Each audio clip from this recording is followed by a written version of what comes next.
Is that Oron? Take your seat.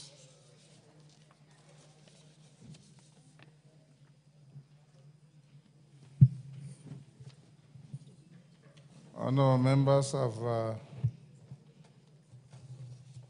a few short communications. The first one is on public participation exercise on the Constitution of Kenya Amendment Bill 2025. Honourable members, as you may recall, the Constitution of Kenya Amendment Bill, National Assembly Bill number 4 of 2025, was read a first time on Wednesday, 12th March 2025, and referred to the Departmental Committee on Justice and Legal Affairs for consideration. The bill seeks to amend the Constitution of Kenya to entrench the National Government Constituencies Fund, the Senate Oversight Fund, and the National Government Affirmative Action Fund in the Constitution.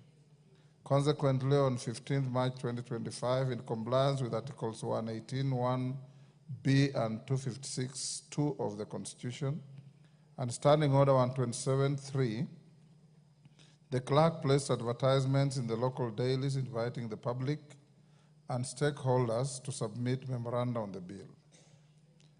As observed by our courts, amending a country's constitution, more so our constitution, should be a sacrosanct public undertaking, and its processes must be undertaken very transparently and in strict compliance with the country's supreme law.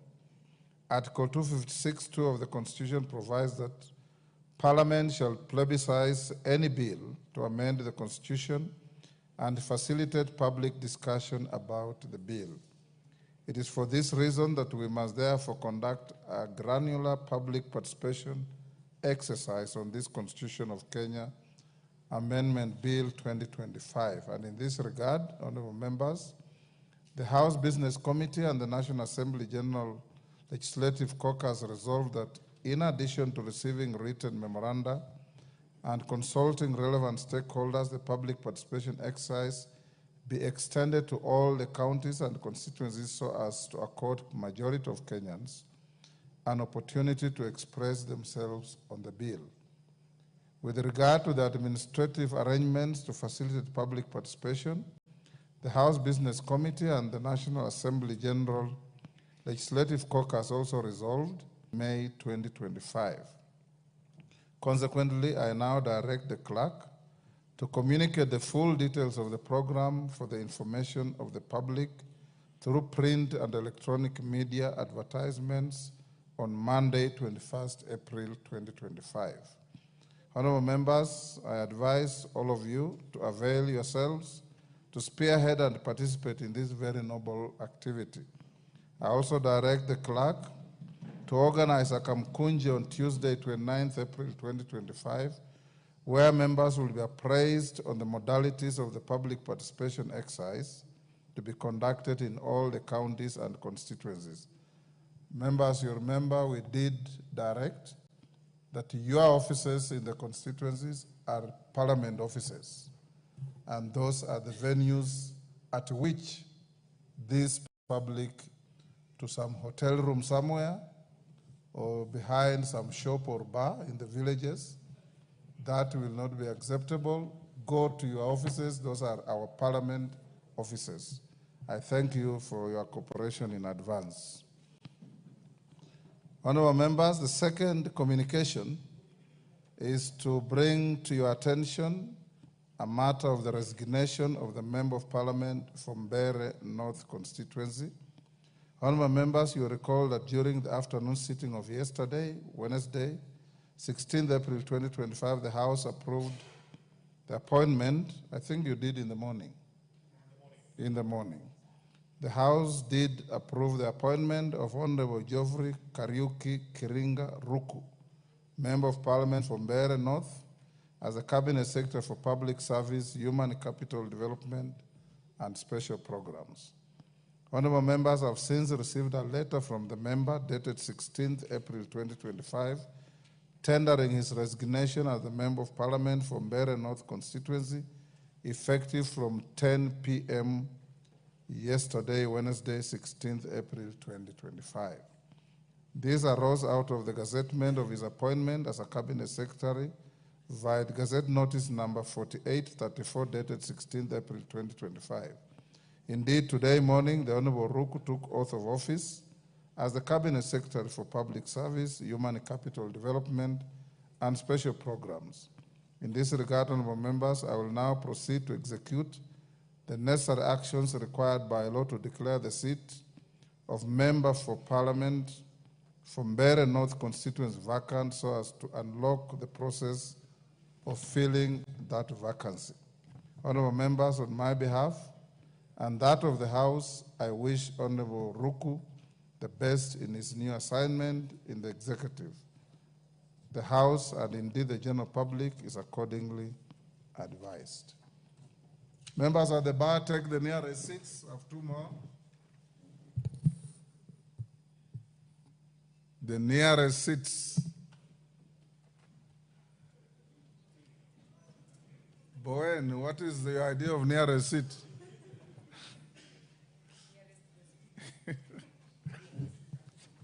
Thank you, honorable members. The next, a very short communication of recognition of a delegation from the County Assembly of Turkana.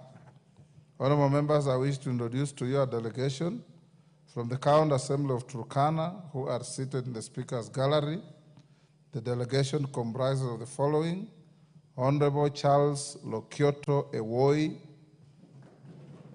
MCA, Speaker and Leader of the delegation; Honorable Michael Ewoi, MCA, I hope they are not brothers; and the Honorable Samuel Aliwo, MCA. Honorable members, the delegation is accompanied by 6 members of staff of the County Assembly of Turkana. They are on a study visit to the National Assembly to benchmark with the Speaker's panel on parliamentary business. Honorable members, on my behalf and on that of the National Assembly, I welcome the delegation to Parliament and wish them fruitful deliberations. The fourth and last, honorable members, is a recognition of students from Starehe Boys Center and Alliance Boys High School. I wish to introduce to you 6 students from Starehe Boys Center and 3 from Alliance High School who are seated in the Speaker's Gallery. The students are in Parliament for a period of 2 weeks on a voluntary service scheme. The program gives the students an opportunity to give back to the community by providing voluntary service to various organizations during the school holidays. Honorable members, on my behalf and that of the National Assembly, I welcome these students to Parliament and wish them a positive experience in their service to the nation. Thank you. Next order. Order number 3, messages. Order number 4, petitions. Order number 5, papers. Majority Leader. Honorable Speaker, I beg to lay the following papers on the table of the House today, Thursday, April 17th, 2025. A, submission of nominees for the National Government Constituency Development Fund committees for the following 31 constituencies: 1 Awendo, 2 Baringo North, 3 Bumula, 4 Changamwe, 5 Omuhaya, 6 Fafi, 7 Garsen, 8 Hamisi, 9 Nigembe, 10 Kacheliba, 11 Kiambu Town, 12 Kipipiri, 13 Kisumu Central, 14 Kisumu East, 15 Kitui East, 16 Kitui South, 17 Kitutu Chache North, 18 Kitutu Chache South, 19 Kuresoi, 20 Lungalunga, 21 Machakos Town, 22 Malindi, 23 Manyata, 24 Narok East, 25 Narok North, 26 Navaholo, 27 Tigania East, 28 Ugenya, 29 Uriri, 30 Wajir North, and 31 Wundanyi. B, reports of the Auditor General and financial statement for the years ended 30th June 2023 and the certificates therein in respect of 1. Bondo Technical Training Institute, 2, Ikuda Technical and Vocational College, 3, Kieni Technical and Vocational College, 4, Kinangop Technical and Vocational College, 5, Kongoni Technical and Vocational College, 6, Koshin Technical Training Institute, 7, Laikipia East Technical and Vocational College, 8, Mishuki Technical Training Institute, 9, Mukureni Technical Training Institute, 10, Nakach Technical and Vocational College, 11, Omuga Technical and Vocational College, 12, Samburu Technical and Vocational College, 13, Tinderet Technical and Vocational College, and 14, Uriri Technical and Vocational. For Speaker, and I lay. Thank you, Naomi. Chairperson, Departmental Committee on Blue Economy and Irrigation. Thank you, Honorable Speaker. Honorable Speaker, I beg to lay the following papers on the table of the House today, Thursday, 17th April 2025. The report of Departmental Committee on Blue Economy, Water Irrigation, and its consideration of 1, the agreement of fisheries subsidies, and 2, the sessional paper number 7 of 2024 on national sanitation management policy. Thank you, Honorable Speaker. Chairperson,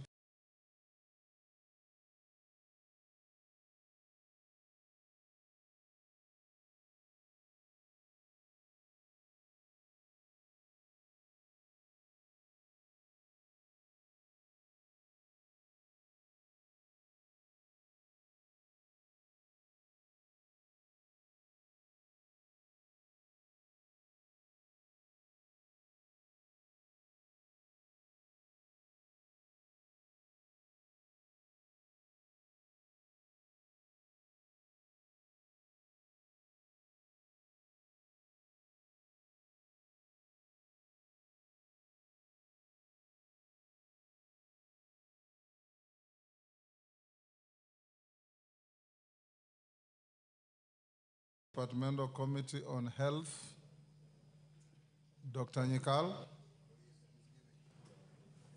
Munene.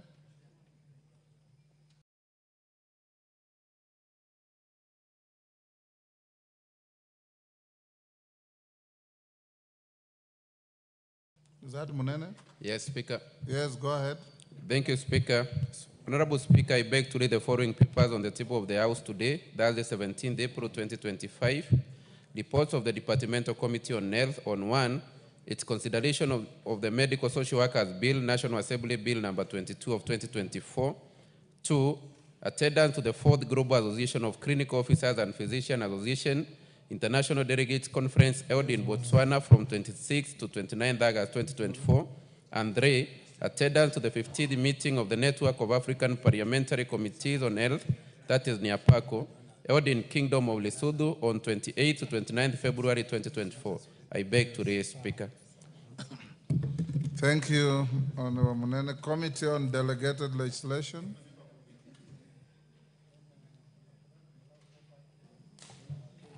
Honorable Speaker, I beg to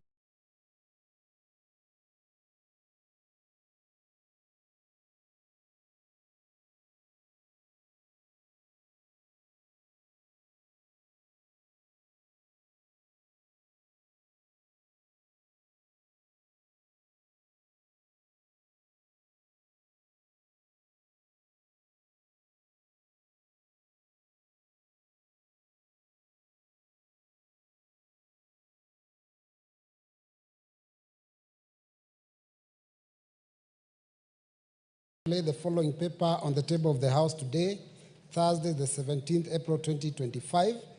The report of the Departmental Committee on Delegated Legislation on its consideration of 1, the prevention of terrorism, implementation of the United Nations Security Council resolutions on suppression of terrorism, regulations 2024, legal notice number 187 of 2024, and 2, the prevention of terrorism, implementation of the United Nations Security Council resolutions on prevention, suppression, and disruption of proliferation, financing, amendment regulations 2024. Legal notice number 188 of 2024. Thank you. Next order. Order number 6, notices of motion. Bowen, Chair, Departmental Committee on Blue Economy, Water. Thank you, Honorable Speaker. Honorable Speaker, I beg to give a notice of the following motion: that the House adopts the report of Departmental Committee on Blue Economy, Water and Irrigation on its consideration of the agreement on fish subsidies laid on the table of the House on Thursday, 17 April 2025, and pursuant to the provisions of Section 8.4 of the Treaties Making and Ratification Act 2012, approves the ratification of the agreement on fisheries subsidies. Chairperson, Delegated Legislation, Robert. Honorable Speaker, I beg to give notice of the following motion: that this House adopts a report of the Committee on Delegated Legislation on its consideration on the prevention of terrorism, implementation of the United Nations Security Council resolutions on the suppression of terrorism, regulations 2024 laid on the table of the House on Thursday, 17th April 2025, and pursuant to the provisions of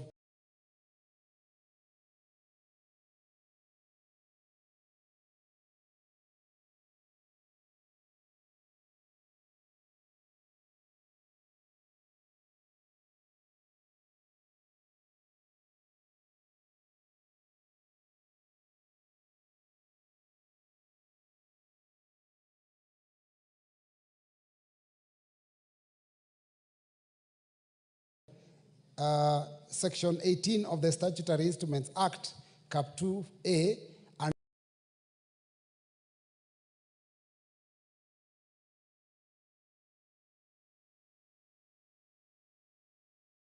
announce the prevention of terrorism, implementation of the United Nations Security Council resolutions on the suppression of terrorism, regulations 2024, legal notice number 187 of 2024. Honorable Speaker, I beg to give notice of the following motion: that this House adopts the report of the Committee on Delegated Legislation on its consideration of the prevention of terrorism, implementation of the United Nations Security Council resolutions on prevention, suppression, and disruption of proliferation financing, Amendment Regulations 2024, laid on the table of the House on Thursday, 17th April 2025, and pursuant to the provisions of Section 18 of the Statutory Instruments Act, Cap 2A, announce the prevention of terrorism, implementation of the United Nations Security Council resolutions on the prevention, suppression, and disruption of proliferation financing, Amendment Regulations 2024, legal notice number 188 of 2020.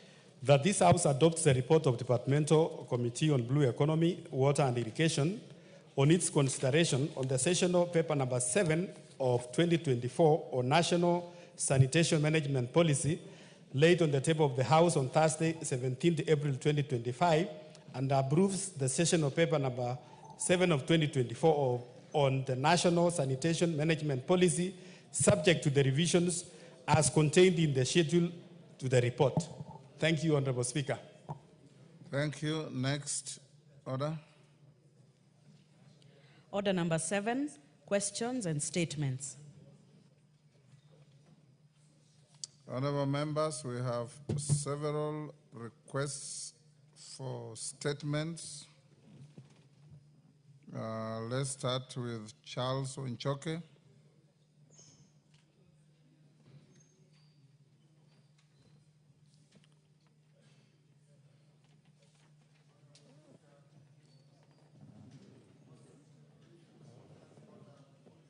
Is your mic working?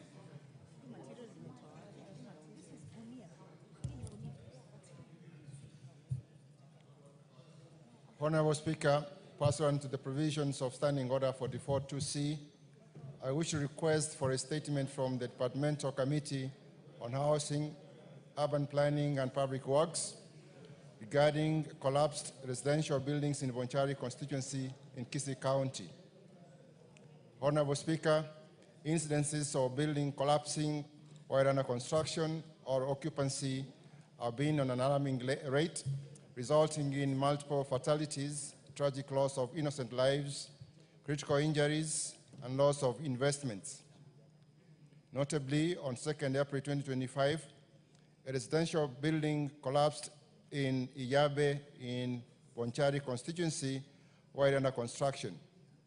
4 days later, on 6th April 2025, a 4-story residential building at Iterio also collapsed while under construction, seriously injuring 3 persons and resulting in the death of 5 persons, namely Mr. Richard Mose Nyamao of ID number 38359586, Mr. John Kamau Ayoti of ID number 361298871, Mr. Boaz Magoro Maobe of ID number 2274980, Mr. Nimrod Ondieki of ID number 36037187, and Mr. Geoffrey Nyakundi of ID number 37842. Honorable Speaker, these instances continue to occur despite the elaborate legal framework in place for ensuring standards, safety, and orderly construction practices. Regrettably, the collapsed buildings in the Bonchari constituency were under construction despite being suspended by the National Construction Authority for non-compliance, including not being registered with the authority. Preliminary assessment of the structures also attributed the collapse to poor workmanship and overloading of upper floors beyond the approved structural design. Honorable Speaker, it is against this background that I seek a statement from the chairperson of the Departmental Committee on Housing, Urban Planning, and Public Works on the following. 1. Measures being taken by the Ministry of Lands, Public Works, Housing, and Urban Development to ensure strict enforcement of the building code for all construction projects. 2. The status of investigations into the causes of the collapse of the 4-story building at Iterio in Bonchari, including establishing the circumstances under which the project continued construction despite being stopped by the National Construction Authority due to safety concerns. 3.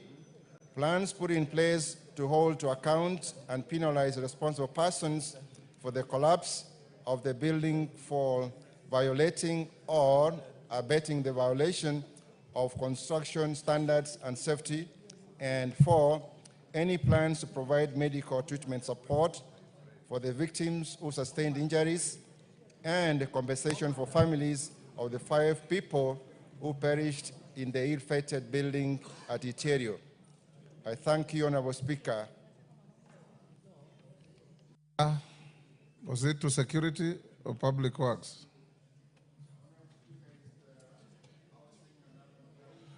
Chair, housing. Where is Johanna Ngeno? Is he still the chair of that committee? Owen Bayer. Can you inform the chair housing to bring a response to that report on the first day of resumption after recess? Okay. Much obliged, Honorable Speaker. Much obliged. Doris Donya.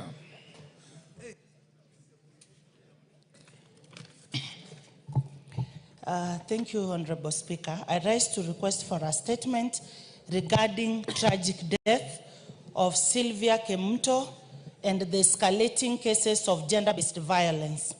Honorable Speaker, pursuant to the provisions of Standing Order 44-2C, I wish to request for a statement from the chairperson of the Departmental Committee on Administration and International Security regarding the tragic death of Ms. Sylvia Kemunto Ayaye and the escalating cases of gender-based violence in the country.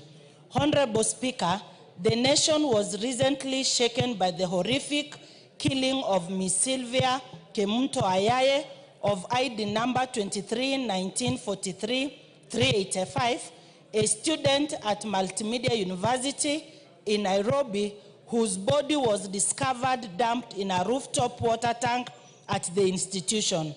According to the government's pathological report, the cause of death was strangulation.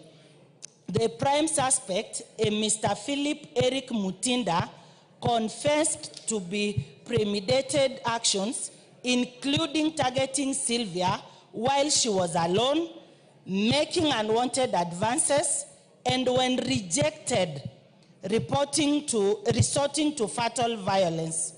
He alleges that he later concealed her body in a suitcase before dumping it in a water tank. Honorable Speaker, this heartbreaking incident is not isolated and reflects a disturbing pattern of violence against women and girls across the country, particularly within institutions of higher learning. Ms. Kemunto's case has exposed glaring gaps in the safety protocols at these institutions and a lapse in societal accountability and our national commitment to ending gender-based violence. Honorable Speaker, it's against this background that I request for a statement from the chairperson of Departmental Committee on Administration and Internal Security on the following. One, the circumstances leading to the killing of Ms. Sylvia Kemunto, including how the suspect accessed the victim's room at the university. Two, report on the status of investigations and actions being taken by the Ministry of Interior and National Administration and the National Police Service to prosecute the perpetrator of this Seniors Act. And lastly, report on the immediate and long-term measures put in place within institutions of higher learning to guarantee the safety of all students, particularly female students who remain disproportionately vulnerable, Mr. Speaker. I thank you. Tongoyo, when can you bring a response to this? Can you give him the mic? Yes, there you are. Honorable Speaker, maybe we can able to do within 2 weeks. But Honorable Speaker, I just want to report to the House that we are considering the number of statements. We had seen it fit to call the CS to appear before the committee next week around 24th or 2nd. So we'll need your indulgence if we can probably combine, including even the honorable members, so that the CS can able even to, she can appear even on the same day. There are quite a number of statements. So we wanted to lump them and have the CS appear before the committee and the members. Your CS is a lady? Sorry? You said she will appear? No, he, yes. Honorable Speaker. Okay. Yes. Okay. The CS Interior. So notify the concerned members through the clerk the day of appearance so that they can be available. Honorable Zamzam. Thank you, Honorable Speaker. Honorable Speaker, I rise to request for statements regarding the death of Mr. Yusuf Ali Abdi following the collapse of the demolished building in Mombasa County. Honorable Speaker, pursuant to the provision of Standing Order 44-2C, I wish to request for a statement from the chairperson of the Departmental Committee on Administration and Internal Security regarding the death of Mr. Yusuf Ali Abdi following the collapse of the demolished building in Mombasa. Honorable Speaker, on 8th April 2025, the county government of Mombasa announced plans to carry out controlled demolition of a structure located on plot number XLVI/195/MI in Mombasa County following partial collapse of the building. On 9th April 2025, a multi-agency team led by the Kenya Defence Forces was deployed to the coastal city through a Gazette notice issued on 7th April 2025 to carry out the controlled demolition. Sadly, Mr. Yusuf Ali Abdi was found dead having been apparently trapped inside the building during its partial collapse. Honorable Speaker, it is against this background that I request for a statement from the chairperson of the Departmental Committee on Administration and Internal Security regarding the following. 1. Report on the measures being taken by the government to support the family of the late Mr. Yusuf Ali Abdi, who died while apparently trapped inside the collapsed building located on plot number XLVI/195/MI. And 2, to provide a status report on the investigation into the collapse of the building and subsequent death of Mr. Yusuf Abdi. I thank you, Honorable Speaker. Tongoyo. Honorable Speaker, I've confirmed that the CS will be appearing on Tuesday, 22nd, and we'll try to see whether we can lump together even with the honorable members and have them responded to the same day with the rest of the statements. Thank you. Mwashako.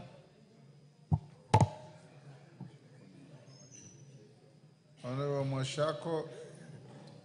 Thank you, Honorable Speaker. Hold there, Mwashako. You have a statement in regard with the Director General of Kenya Fisheries.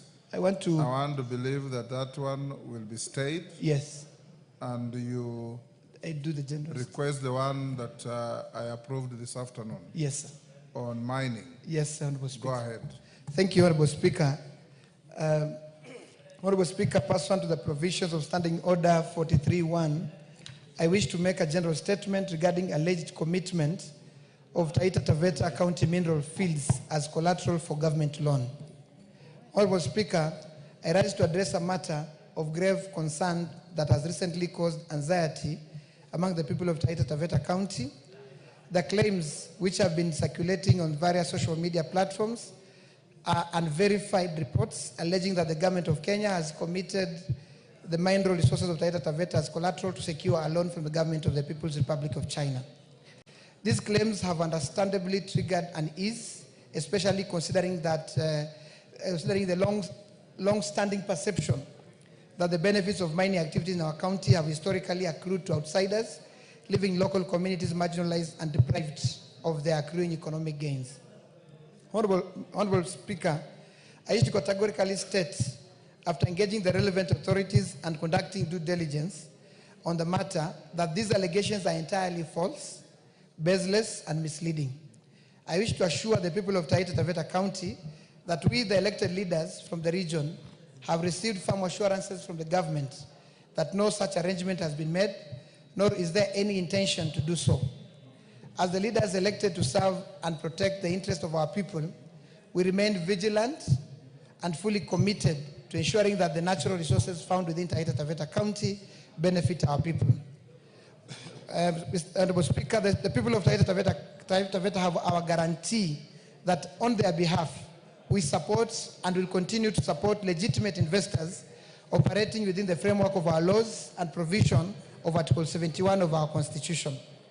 On behalf of the elected leaders from Taita Taveta County, I wish to categorically affirm that we shall not permit illegal mining activities that contravene the law and the principle of exploitation of natural resources as espoused in Article 69 and 71 of the Constitution. In collaboration with the Ministry of Mining under the stewardship of the Cabinet Secretary Honorable Ali Hassan Joho, our security agencies, we will take firm action against anyone engaging in such unlawful activities. Finally, Honorable Speaker, to the people of Taita Taveta, I say this: remain calm and confident in your leadership. We are alert and deeply committed to defending and safeguarding the natural resources that rightfully belong to you and our future generation. Thank you, and may God bless Taita Taveta and the Republic of Kenya. I thank you, Honorable Speaker. Yes, a member for Mwatate or Voi, sorry. Member for Voi. Thank you, Mr. Speaker. I also rise to support the statement by Honorable Mwashako, MP for Mundanyi. Minerals and indeed other natural resources is the heritage of the people of Taita Taveta County, and as such, we take great exception to any insinuations that these resources have been unlawfully utilized as collateral for some loan.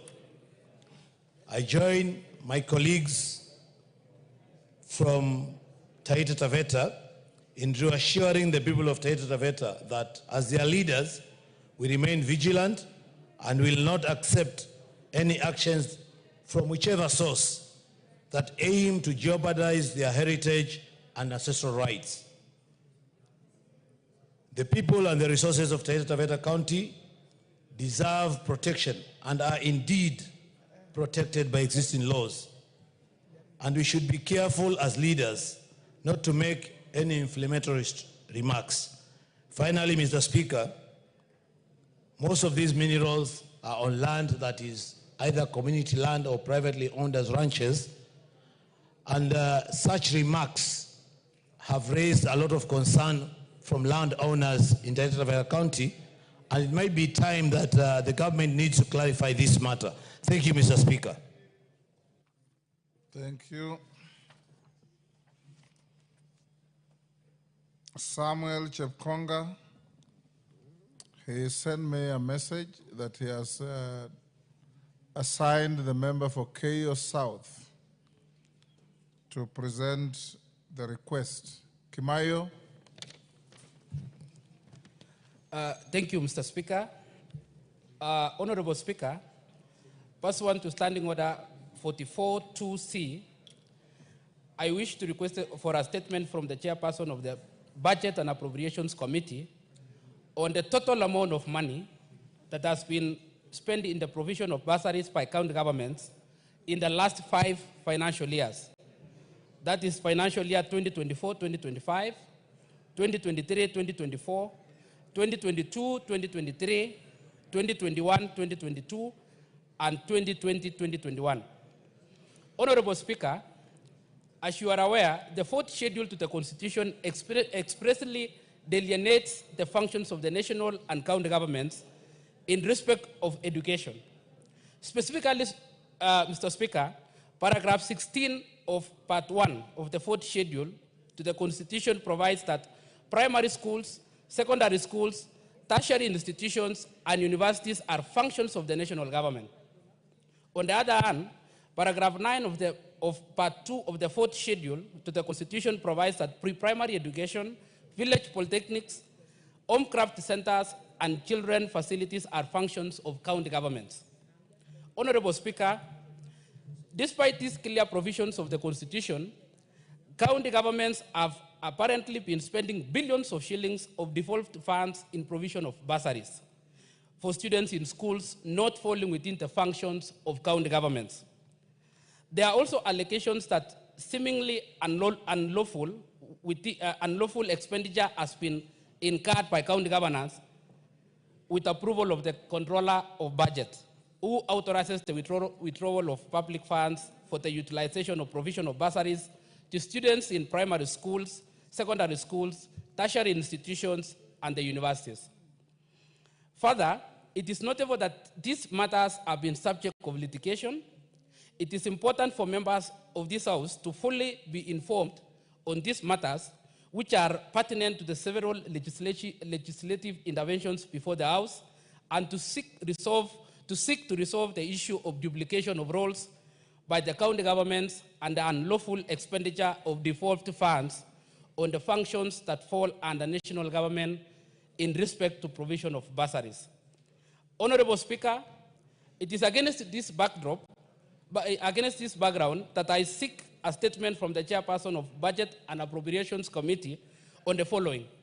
Number 1, information from the Controller of Budget on the total amount of public funds that have been spent by county governors in the provision of bursaries to students at different levels of education, that is pre-primary education, primary schools, secondary schools, tertiary institutions, and universities for the financial year 2024-25, 23-24, 2022-23, 2021-2022, and financial year 2020-2021.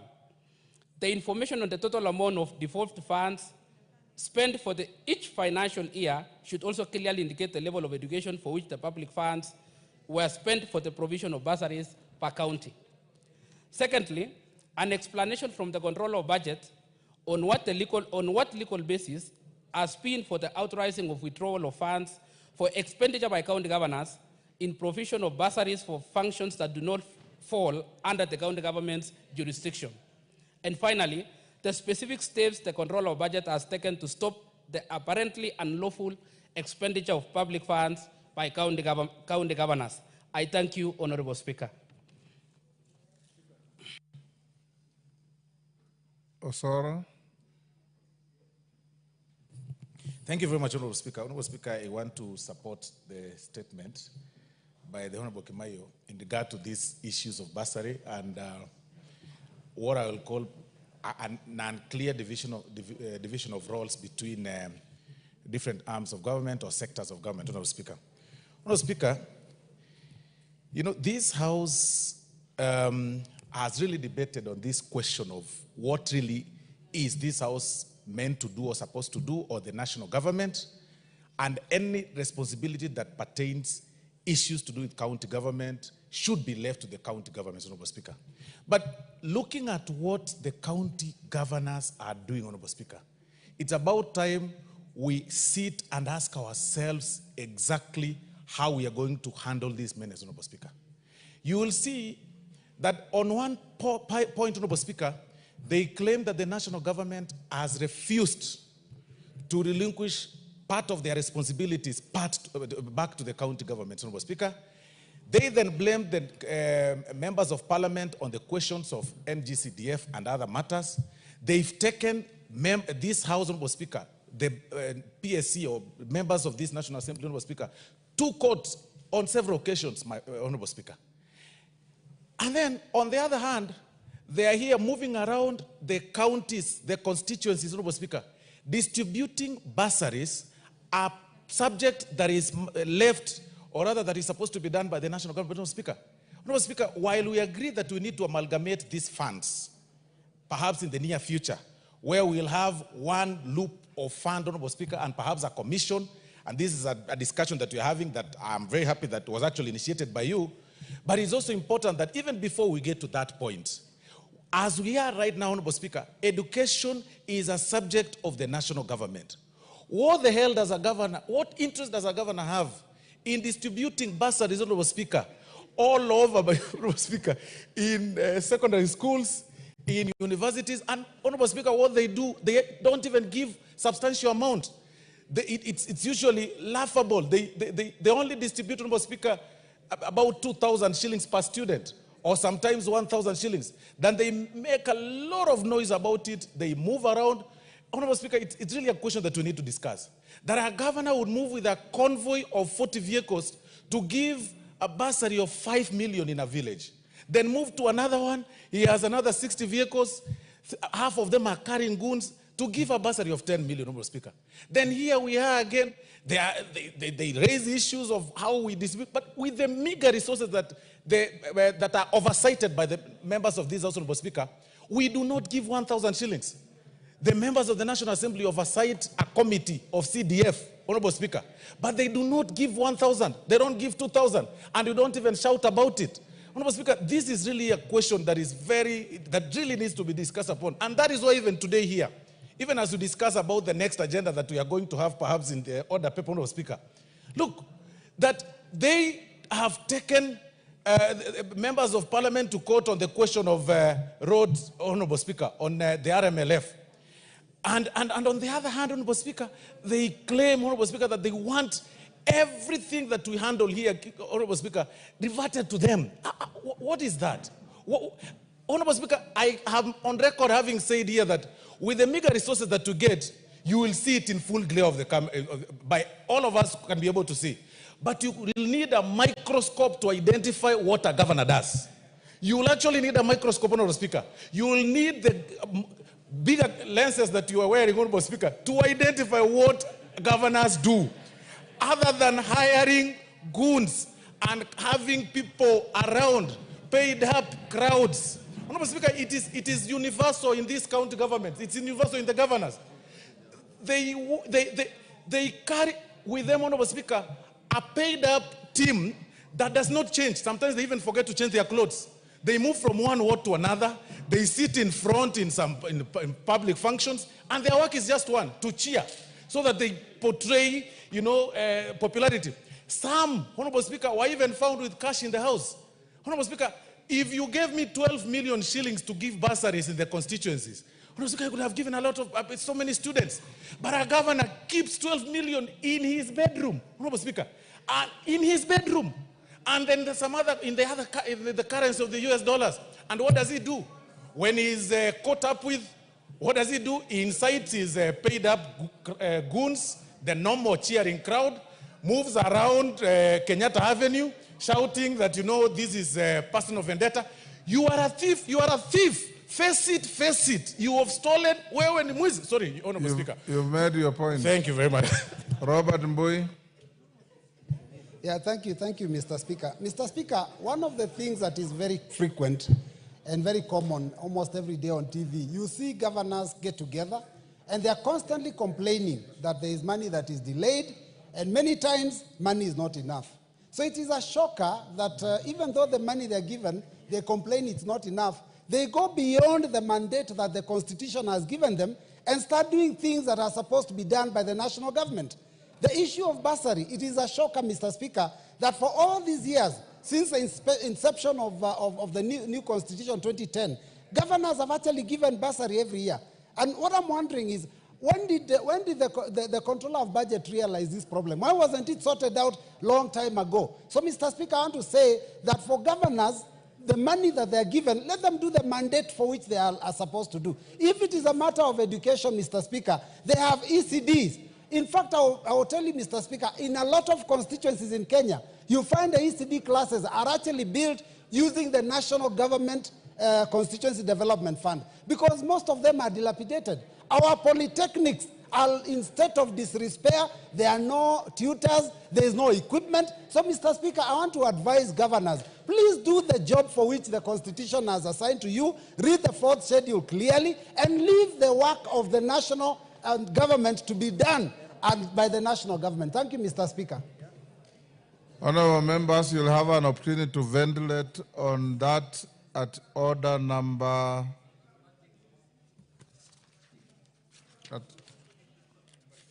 at order number 9. So hold your horses. Susanna Kiamba.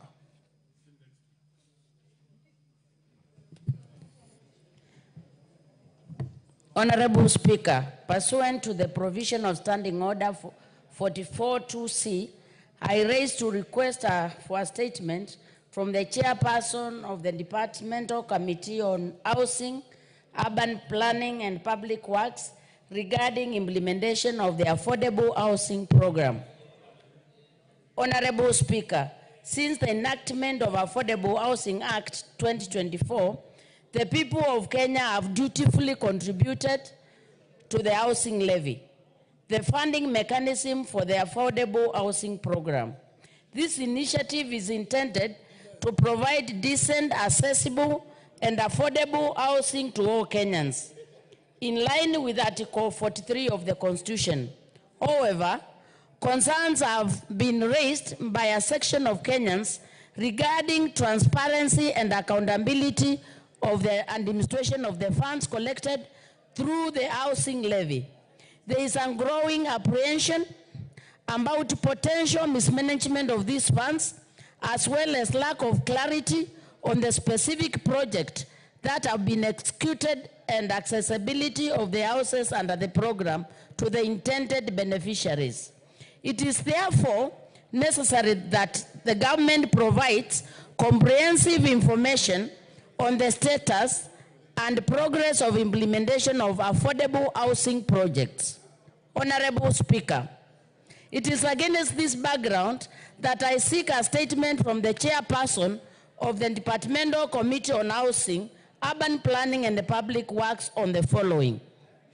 A detailed report on the total amount of money collected under the housing levy since its inception, the amount drawn from the fund, and the measures for ensuring that the funds are strictly utilized for the intended purpose.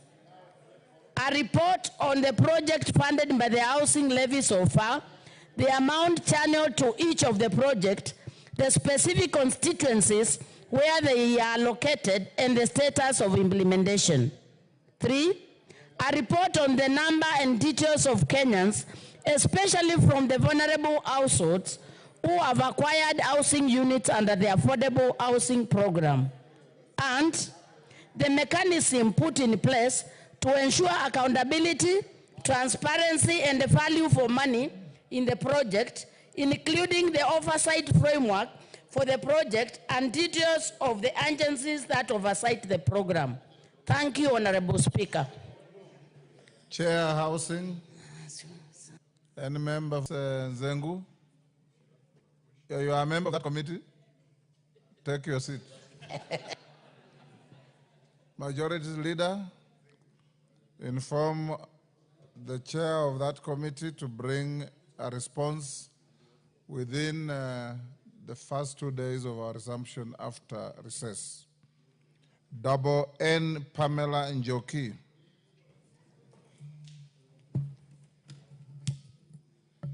Thank you, Honorable Speaker.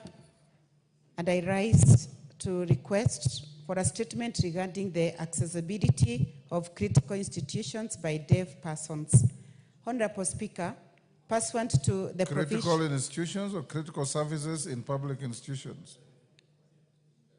Request for statement regarding the accessibility of critical services in critical institutions by deaf persons. Honorable Speaker, pursuant to the provisions of Standing Order 44-2C, I rise to request for a statement from the chairperson of the Departmental Committee on Social Protection regarding the accessibility of critical services in public institutions by deaf persons. Honorable Speaker, Article 7(3) of the Constitution obligates the state to promote the development and use of the Kenya Sign Language. Further, Article 54 guarantees that persons with disabilities are entitled to reasonable access to all places, public transport, and information. However, the lived reality of the deaf persons in the country shows that there is a gap in the provisions of the law and the actual realization. In many public institutions, particularly hospitals, deaf persons are often unable to communicate their health needs due to the absence of sign language interpreters or alternative communication technologies.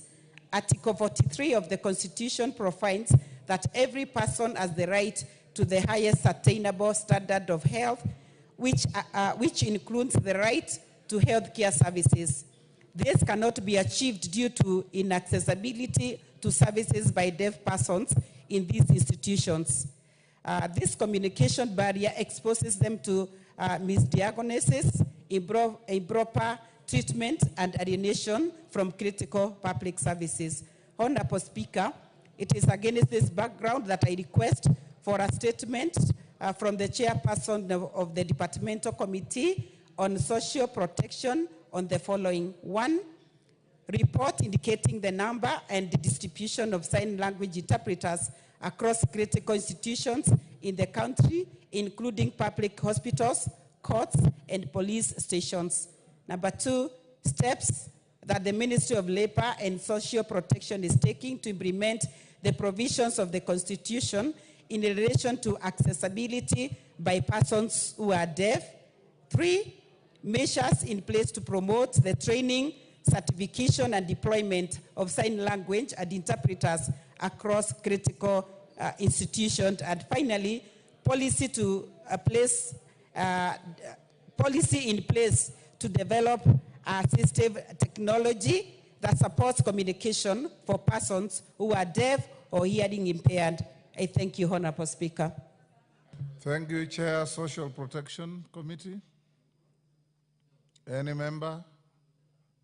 Tim Wanyonyi, can your committee bring a response? Or you wanted to joyride? No, I am a member of that committee, Mr. Speaker. You bring a response, the third day of our sitting after the recess. May I also comment on that, Mr. Speaker?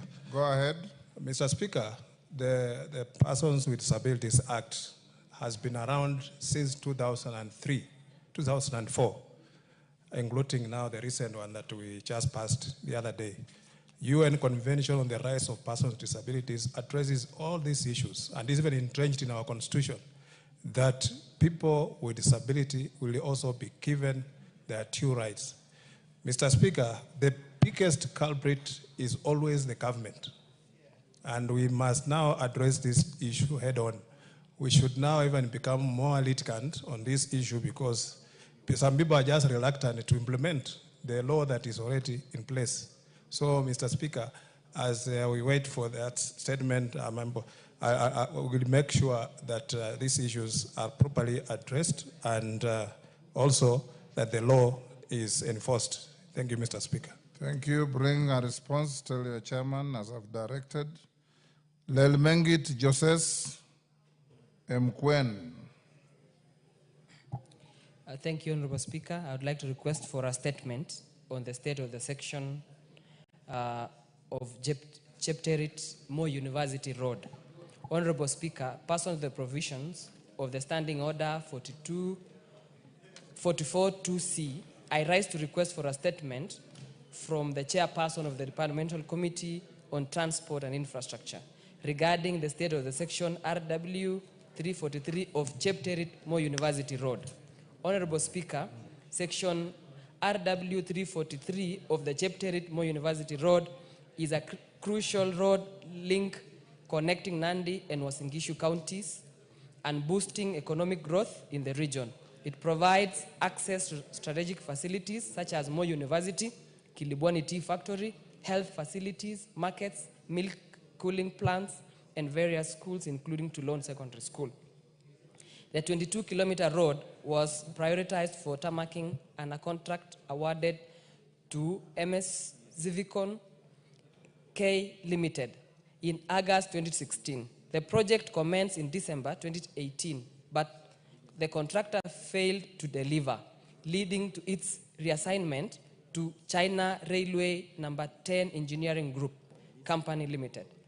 Despite the reassignment, the project has still faced prolonged construction delays and poor workmanship, with completed section deteriorating and forming potholes within few months of being tarmacked.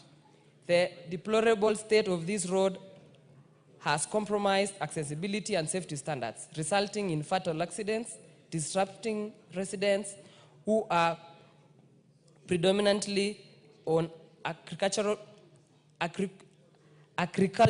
community from timely transportation of perishable farm produce and negatively impacting economic development in the region. Honorable Speaker, it is against this backdrop that I request for a statement from the chairperson of the Departmental Committee on Transport and Infrastructure on the following.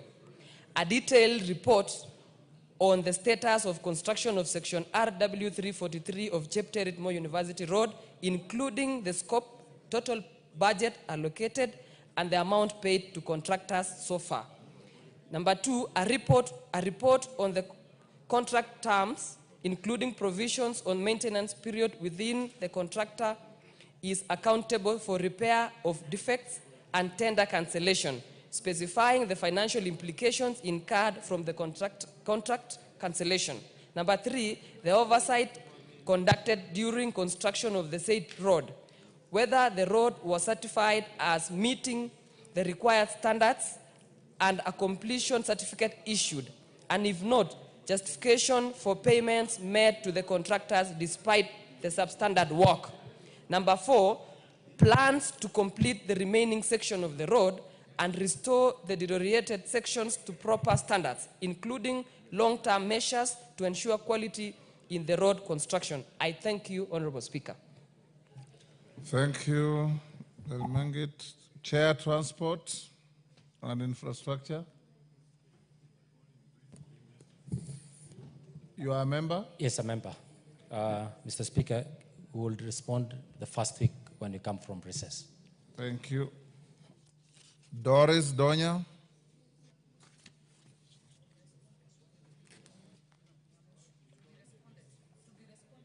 Oh, that is for response.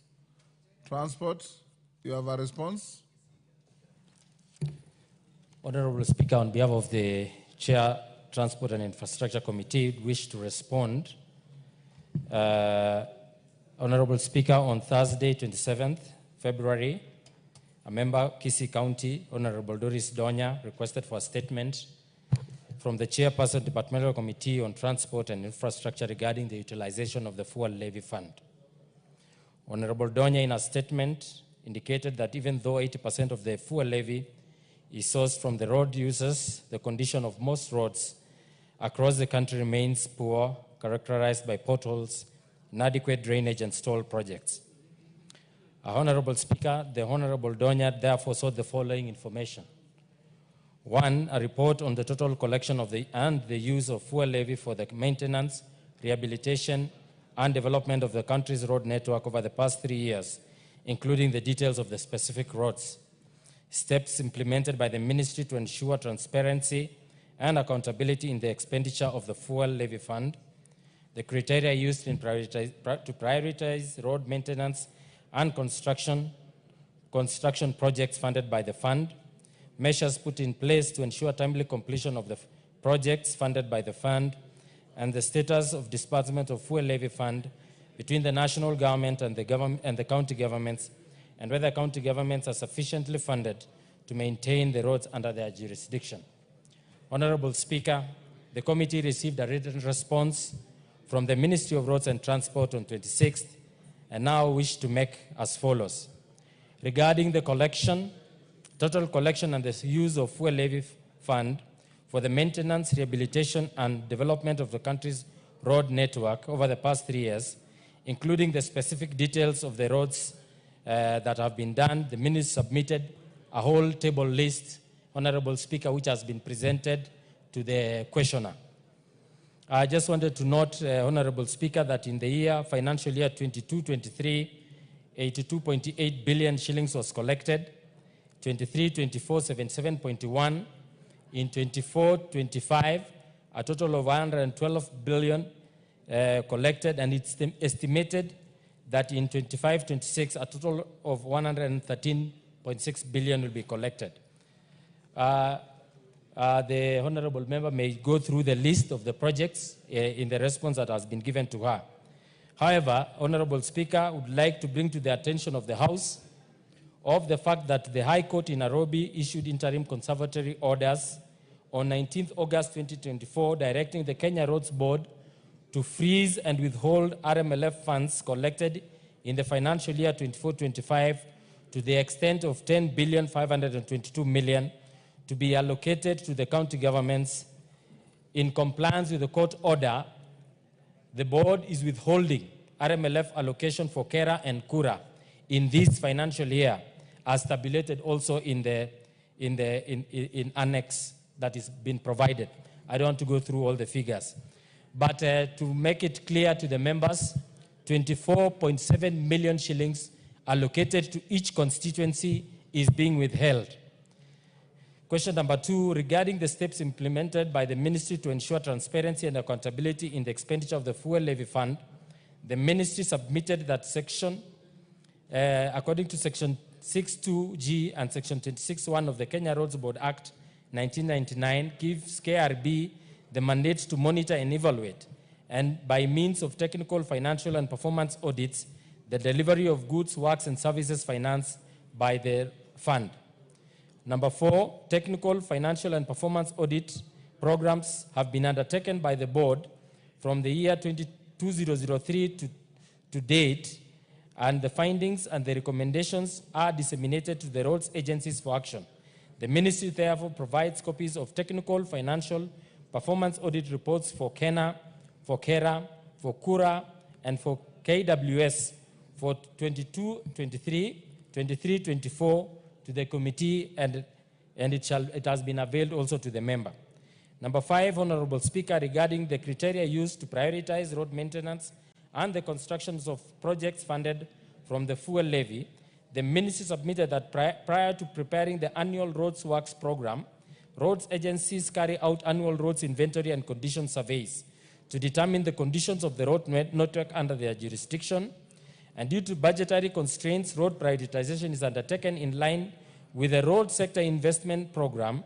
Under this program, the road maintenance and developments are prioritized in the following order. Number one, preservation through routine and periodic maintenance of the maintainable road network. Number two, the road asset restoration through rehabilitation and reconstruction. Number three is road improvement and development through upgrading, road widening, junction improvement, and new constructions, including provisions for non-motorized traffic.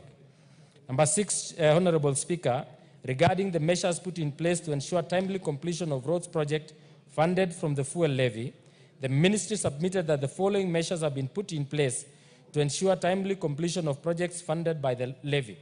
The annual public roads program is an annual program, and therefore projects under this are completed within the financial year.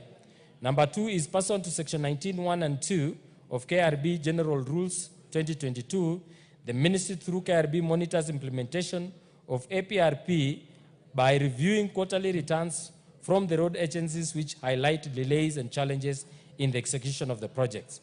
The board makes monthly disbursements for funds to roads agencies to ensure adequate funding and timely completion of the works.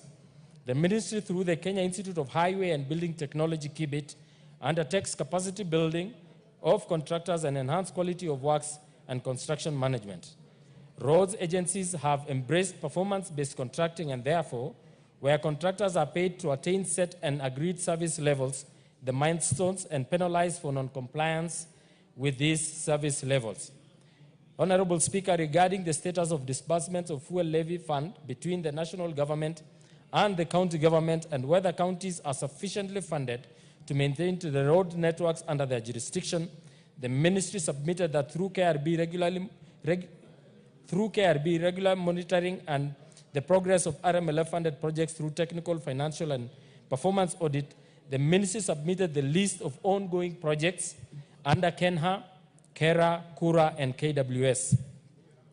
Fuel levy funds are allocated to road agencies in accordance with the Section 6D of KRB Act. The county governments received 15% of the fuel levy as conditional grants from year 2015-16 to year 2020-21, based on the County Allocation of Revenue Act for maintenance of county roads. The maintenance of county roads is incorporated into the equitable revenue shareable from the exchequer, with counties not receiving fuel levy funds. I thank you, Honorable Speaker. Further, Honorable Speaker, I think the comprehensive answers to this question may be also provided next week when the Minister for Roads and Transport will be in the chambers to answer some of the questions pertaining particularly to the fuel levy fund. I thank you, Mr. Speaker. Doris. Thank you, Mr. Speaker. The honorable member who has acted as chair is saying that the Kenya Roads Board remits monthly what they've collected from the fuel levy to repair the roads, Mr. Speaker. And then the roads I asked, he has said that they gave me a whole list of roads which I don't have. The only ones they sent don't even exist, because they are telling me, Kisii, they are doing Nyaramba Road. That is in Nyamira, number one. You are just sending me this information to fill your answers. It is not even correct. Nyaramba, anyone who is listening, Rene, Irene Mayaka, and Jerusha here, they are wondering what you are talking about. Nyaramba is in Nyamira. Another thing, Mr. Speaker, they collect 25 shillings per liter. Every time, Mr. Speaker, you feel well, 25 per liter goes to Kenya Roads Board. But it's not a reflection. Maybe if they don't know what I'm talking about, we go a convoy of vehicles. I take them through the Kisii roads, and then we confirm the 25 shillings the Kisii people are paying per liter if it is working. Now they are lying to me that they are repairing Nyaramba Road, which is not in Kisii, Mr. Speaker. And then, on top of it, they have even paid over, I think, 17 billion, what I saw, on pending bills. When you go to Kura, Kenha, they first of all say we have money to do this road, What has accumulated, Mr. Speaker, to 17 billion? Then we are paying every day fuel levy. Why are you, we have never gone to fuel and then we are told today we will fuel and then there will be pending bills for fuel. Our cars have never asked for pending bills. The fuel levy is deducted every time you fuel, Mr. Speaker. So do we bring statements, then we get showed the answers like the way they gave me for bonuses, or it is Donya who doesn't understand what she is doing, Mr. Speaker? Komingoi, are you misleading Donya? Donya is not misled, Honorable Speaker. Donya has opted to become particularized to a region on a matter that is of national survey. The question is, there is not enough funds to do all the roads at the same time in the country. The Honorable Member is aware also that there are pending bills of works that have been executed in the country and have not been paid for. Number two is that the 25 shillings she is claiming includes also the 7 shillings that has been allocated for securitization for the purposes of paying the pending bills. I am aware also that truly most roads are not in good condition, not only in Kisii County, including my own constituency and many other parts of this country. Therefore, we are bringing these issues for the House to be made aware that in this financial year alone, by the case that the county governments presented themselves in court, and the court order that is there, 24.7 million shillings allocated to each constituency is being held. And that is the reason why, Honorable Speaker, yesterday, when you gave directions that the minister comes to this House so that he can elucidate further and make clarifications for the purposes of all of us understanding the issue of roads, the current condition of roads, the plan that exists for rehabilitation and maintenance of roads, and the fact that not enough money is being collected only in fuel levy. You may be able also, there was also a presentation that has been done within our committee on how else can funds be made available for us to be able to cater for the needs of all roads and counties. Lastly, Mr. Speaker, is that fuel levy in this financial year and the proposal for the next financial year will not be given to counties. And that is the position. So on county roads, there will be no funding in this fuel levy, other than the monies that have been appropriated by the House and appropriated by the National Assembly, the county assemblies to fund those roads. But on this matter, only the roads that had been allocated and presented to the ministry through the Kenya Roads Board for funding in the annual plans will be funded. And most of those roads, the list is available. Thank you, Honorable Speaker. Majority Leader, your Thursday statement. Johanna Ngeno. I have briefed him. Johanna Ngeno. You are behaving like we had a minister in the 7th Parliament called Kamwithi Munyi. He would wait out there until all questions to his ministry are called, then he walks in. Mr. Speaker, I have briefed him on the statements that he is required to report on the second day after we open, yes, after recess. Yes. And so I had done with one of the most diligent members in that committee in the name of Jen Kagiri. Then the chairman, as you say, walked in. Yes. So I was just briefing him. Tell him not to behave like Kamwithi Munyi. And you know, he is dressed in a pinstrip suit just like Kamwithi Munyi. Honorable Speaker, allow me to go to the Thursday statement. On behalf of the House Business Committee, pursuant to the provisions of Standing Order 44.2a, I rise to give the following statement, which on behalf of the House Business Committee, which met on Tuesday, 15th April 2025, to prioritize business for consideration during the week. Honorable Speaker, with regard to business scheduled for Tuesday next week, the House is expected to consider the following bills at the second reading, if not concluded today. 1, the Learners with Disabilities Bill, Senate Bill number 4 of 2023, the Value Added Tax Amendment Bill of 2025, the Treaty Making and Ratification Amendment number 2 Bill of 2024, the Kenya National Council for Population and Development Bill of 2023, and the National Cohesion and Integration Bill of 2023. In addition, Honorable Speaker, the House will prioritize consideration of the motion on the Comprehensive Economic Partnership Agreement between the Republic of Kenya and the United Arab Emirates. Further, Honorable Speaker, in accordance with the provisions of Standing Orders 42A5 and 6, I wish to convey that the Cabinet Secretary for Roads and Transport is scheduled to appear before the House on the afternoon of Wednesday, 23rd April 2025, to respond to the following questions. Question by private notice number 07 of 2025 by the member for Kiambu County, Honorable Anne Wamratha, regarding the suspension of Super Metro Sacco Limited operating license. 2, question number 011 of 2025 by the member for North Mugirango, Honorable Joash Nyamoko, regarding the status of the construction of Tombe Isinta, Gitaru, Obuari, Mabariri, Nyamaya, and C21 Ekerenyo, Obuari, Aichabera roads in North Mugirango constituency.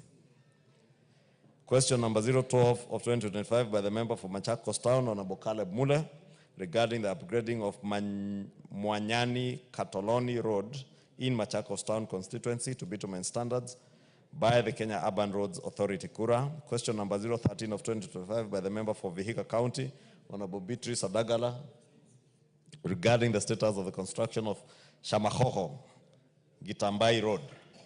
Question number 014 of 2025 by the member for Ruiru, Honorable Simon Kingara, regarding the processing of the smart driving licenses in the country. Question number 015 of 2025 by the member for Teso South, Honorable Mary Amase, regarding the rehabilitation and maintenance of the Busia Malaba Road. Question number 053 of 2025 by the member for Moiben, Honorable Professor Phyllis Barto, regarding commencement of the construction works on the Tachasis, Chebeimit, Ainet, Chebarus, and Riadha roads.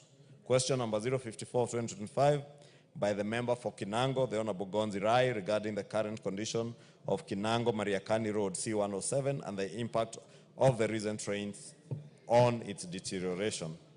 Question number 055 of 2025 by the member for Kurisoi South, Honorable Joseph Tonui, regarding the delays in the construction of Lelechwet Cheram Bridge in Kuresoi South constituency. Question 056 of 2025 by the member for Kaiti, Honorable Joshua Kimilu, regarding the current status of C435 road from Sultan Hamoud to Kikoko. Question number 057 of 2025 by the member for Naivasha, Honorable Jane Kihara, regarding compensation of landowners for land acquired by Kenya Railways Corporation for the construction of SGR and the metric gauge railway. Question number 058 of 2025 by the member for Machakos County, Honorable Joyce Kamene, regarding a status report on rehabilitation and improvements on the Mlolongo Quarry Katani Road and other link roads. Question number 059 of 2025 by the member for Starehe, Honorable Amos Mwago, regarding the status rehabilitation of the collapsed bridges in Ngara and Landimawe wards in Starehe constituency. Question 060 of 2025 by the member for West Mugirango, Honorable Stephen Mogaka, regarding the provision of a comprehensive list of all Kera Road projects in West Mugirango constituency for the past 3 financial years, indicating their status, budget allocation, and implementing contractors. Question number 061 of 2025 by the member for Embakasi West, Honorable Mark Mwenje, regarding the measures being taken by the government to ensure the work plans tendered by the Kenya Rural Roads Authority and the Kenya Urban Roads Authority for the financial year 2024-2025 are not suspended due to the lack of funds. And question number 062 of 2025 by the member for Runyenjes, the Honorable Mushangi Karemba, regarding immediate and long-term measures by the ministry to curb the frequent accidents caused by Miraa transport vehicles along the Nairobi-Meru Highway.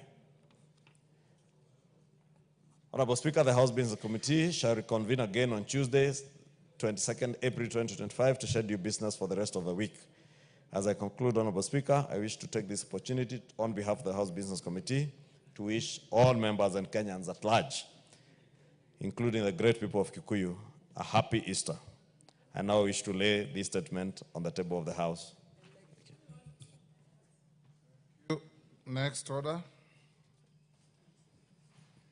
Order number 8, special motion, consideration of nominees for appointment as ambassador, permanent representative, and consuls general. Bashir, we have not proposed it yet. Yeah? Honorable Bashir, you can hear what your colleagues are saying, so make it short. Move your motion. Tell us your seconder. Thank you very much, Honorable Speaker. Honorable Speaker, I beg to move that, taking into consideration the findings of the Parliamentary Committee on Defense, Intelligence and Foreign Relations in its report on the approval hearing of 4 nominees for appointment as ambassador, permanent representative, and consul general laid on the table of the House on Tuesday, 15th April 2025, and pursuant to the provisional Article 1322C of the Constitution, Section 22 of the Foreign Service Act Cap 185E, and Section 3 and 8 of the Public Appointments Parliamentary Approval Act Cap 7F. This House approves the appointment of the following persons as permanent representative, ambassador, and consul general. 1. Engineer Peter Kiblaga Tum, CBS, ambassador to Kinshasa, Democratic Republic of Congo. 2. Mrs. Susan Nakombinja Wafula, EGH, as the permanent representative to the permanent mission of Kenya to UN Habitat, Nairobi. 3. Mr. James Buyakane Mutahi, CBS, Consul General to Guangzhou, China. And 4. Mr. Abdi Dubat Fido, Consul General to Arusha, United Republic of Tanzania. Honorable Speaker, the offices of Ambassador, Permanent Representative, and Consul General stand as Kenya's outposts of sovereignty and service. As defined in Section 21 of the Foreign Service Act, the head of mission is not only the President's voice abroad, but the steward of Kenya's foreign policy, the custodian of our image, the leader of the diplomatic staff, and the guardian of public funds. This, they carry the flag, the trust, and the duty all in one. Honorable Speaker, in discharging our mandate as a committee, that is the Committee of Defense, Intelligence, and Foreign Relations, conducted the sessions of vetting guided by Chapter 6 of the Leadership and Integrity Act and animated by the spirit of public participation as enshrined in Article 118. We subjected the nominees to rigorous scrutiny, measuring not only their qualification and experience, but also their moral compass, vision, and fitness to carry Kenya's flag across the borders. Honorable Speaker, in keeping with Standing Order 422, your office relayed to the House the President's message regarding the nomination of the 4 persons to serve as ambassador, permanent representative, and consul general. The names were accordingly committed to the committee pursuant to Article 1244A of the Constitution for approval hearings and report within the statutory timelines. Honorable Speaker, to uphold transparency, a public notice was placed in the mainstream dailies on Friday, 28th March 2025, inviting written memoranda of the stability of otherwise of the nominees as required under Section 6(9) of the Public Appointments Parliamentary Approval Act and Article 118 of the Constitution. To this effect, Honorable Speaker, only one memorandum was received opposing the nomination of Honorable Susan Nakombinja Wafula, EGH.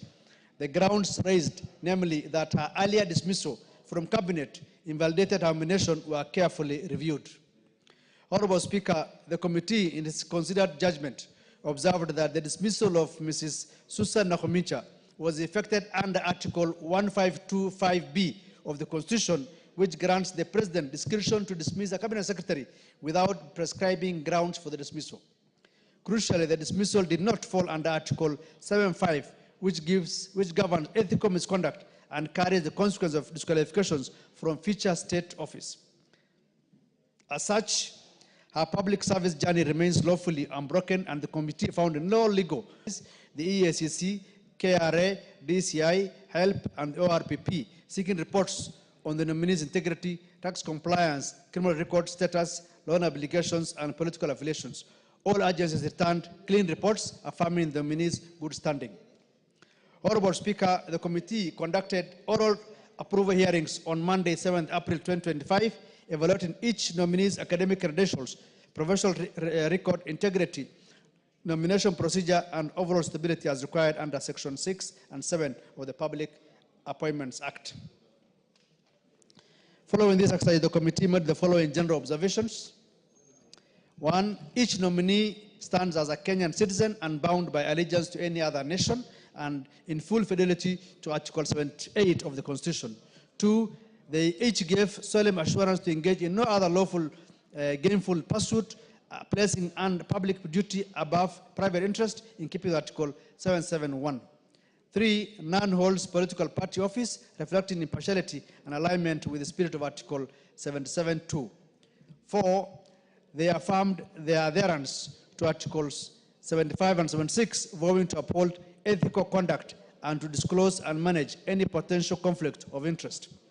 And finally, all 4 nominees demonstrated both in paper and presence their competence, integrity, and preparedness worthy of service to the Republic. Honorable Speaker, I just want to pick a few of those nominees so that the members can really understand that what we have gone through as a committee. One of the nominees is Engineer Peter Kivlaga Tum. Honorable Speaker, Engineer Kivlaga Tum found not just a nominee, but a seasoned public servant, a man of quiet diligence and tested resolve. Engineer Tum holds a Master of Science in Energy Management from the University of Nairobi, a Bachelor of Industrial Technology from Michigan University, and a postgraduate diploma in Medical Electronics from Queen Mary University of London, with a higher diploma in Electrical Engineering from Kenya Polytechnic. His academic path reflects a mind honed for systems, strategy, and precision. His technical acumen aligns seamlessly with Kenya's development footprint in the DRC. Engineer Tum has over 25 years in senior public service. Engineer Tum has stood at the helm of critical reforms as Principal Secretary in Sports, Labor and Health, and as CEO of KMTC. He brings with him the rare ability to weave together cross-sectoral programs, harmonize government and non-state actors, and drive impact with quiet efficiency. His depth of governance satisfies the legal and strategic standards under Section 7C of the Public Appointments Act. No objection has been raised by the public, and the process was under Article 118 of the Constitution was faithfully observed. His nomination sailed unopposed, and rightly so. The committee therefore recommends his appointment. Honorable Speaker, Mrs. Susan Nakhuminja Wafula, the nominee for permanent representative to UN Habitat. Her academic journey has been as follows. She has a Master's of Science in Procurement and Logistics, a Bachelor in Purchasing and Supplies from Jomo University of Agriculture and Technology, and a Diploma in Healthcare Management from the Kenya Institute of Management. In this multidisciplinary grounding, the committee sees not just credentials, but capacity to manage complexity, to deliver results, and to steer Kenya's mission with multilateral frameworks. Honorable Speaker, Mrs. Nakhuminja brings over 20 years of experience to the table and therefore is fit to undertake the task that she's nominated for. In line with Article 118 of the Constitution, the committee invited public participation. Only one submission from Mr. Eliud Karanja Motindi opposed her nomination on grounds that she has been dismissed from cabinet through Gazette Notice 8440 of 2024. However, the committee determined that the dismissal was made under Article 1525B, which allows presidential discretion and does not bar future appointment. She was not dismissed under Article 752, which alone carries disqualification. The objection, though duly received, was constitutionally unsubstantiated. The committee therefore recommends her appointment. Honorable Speaker, the last nominee that I want just to talk about is Abdi Dubat Fido, the nominee for Consul General to Arusha, Tanzania. In the person of Mr. Abdi Dubat Fido, the committee encountered not just a nominee, but a man forged in the fibers of public finance, regional diplomacy, and unshakable national purpose.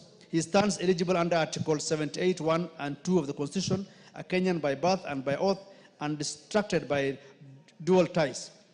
Honorable Speaker, academically, he has a master's of both numbers and strategy. He holds a Master of Business Administration in Strategy, Planning, and a Bachelor of Commerce in Finance from University of Nairobi. Honorable Speaker, his career has spanned boardrooms and ministries, from PricewaterhouseCoopers to founding and leading consulting firms to serving as Principal Secretary for East African Community Affairs, where he did not watch regional integration from the sidelines, he led it. He negotiated, coordinated, and safeguarded Kenya's position in Arusha, and now returns not as a visitor, but as our chosen voice as a Consul General. Honorable Speaker, in leadership, Fido has not simply managed budgets, he has also steered reform, inspired teams, and delivered results. He is a builder of bridges. His vision for the consulate is clear and forward-looking to deepen Kenya's-Tanzania relations, advance regional integration, empower Kenyan SMEs, and strengthen consular service delivery to Kenyans. The committee therefore recommends without reservation the appointment of Mr. Abdi Dubat Fido as Consul General of Kenya to Arusha, United Republic of Kenya. Honorable Speaker, Kofi Annan once said, more than ever before in history, we share a common destiny. In appointing these envoys, we are not just filling posts, we are entrusting the future of Kenya's voice in a shared regional and global journey. Diplomacy is the art of building bridges, securing peace, and advancing prosperity. Order, Chairman. I don't know if the rules have changed, but ordinarily, whether it's a chairman or anybody, you're not supposed to be reading a text all through. You're supposed to refer to this as notes and make it as brief as possible, please. Noted, Honorable Speaker. I know the mood of the House is that they just want this thing quickly done, but I am guided. You understand, I'm sure, yes. So I get your point. Wrap it up, wrap it up. Honorable Speaker, diplomacy is the art of building bridges, securing peace, and advancing prosperity. The committee, therefore, in its wisdom, having looked at all the four nominees, recommends that the House approves the appointment of one, Engineer Peter Kiblaga Tum, CBS, as Ambassador to Kinshasa, Democratic Republic of Congo. Two, Mrs. Susan Nakuminja Wafula, EGH, as permanent representative to the permanent mission of Kenya to UN Habitat Nairobi. Three, Mr. James Boyakane Muhati, CBS, as Consul General to Guangzhou, the People's Republic of China, and Mr. Abdi Dubat Fido as Consul General to the United Republic of Tanzania. Honorable Speaker, I beg to move and urge this House to adopt the committee's report. I now respectively invite Honorable Martha Wangare to second. Thank you, Honorable Speaker. Thank you, Mr. Speaker.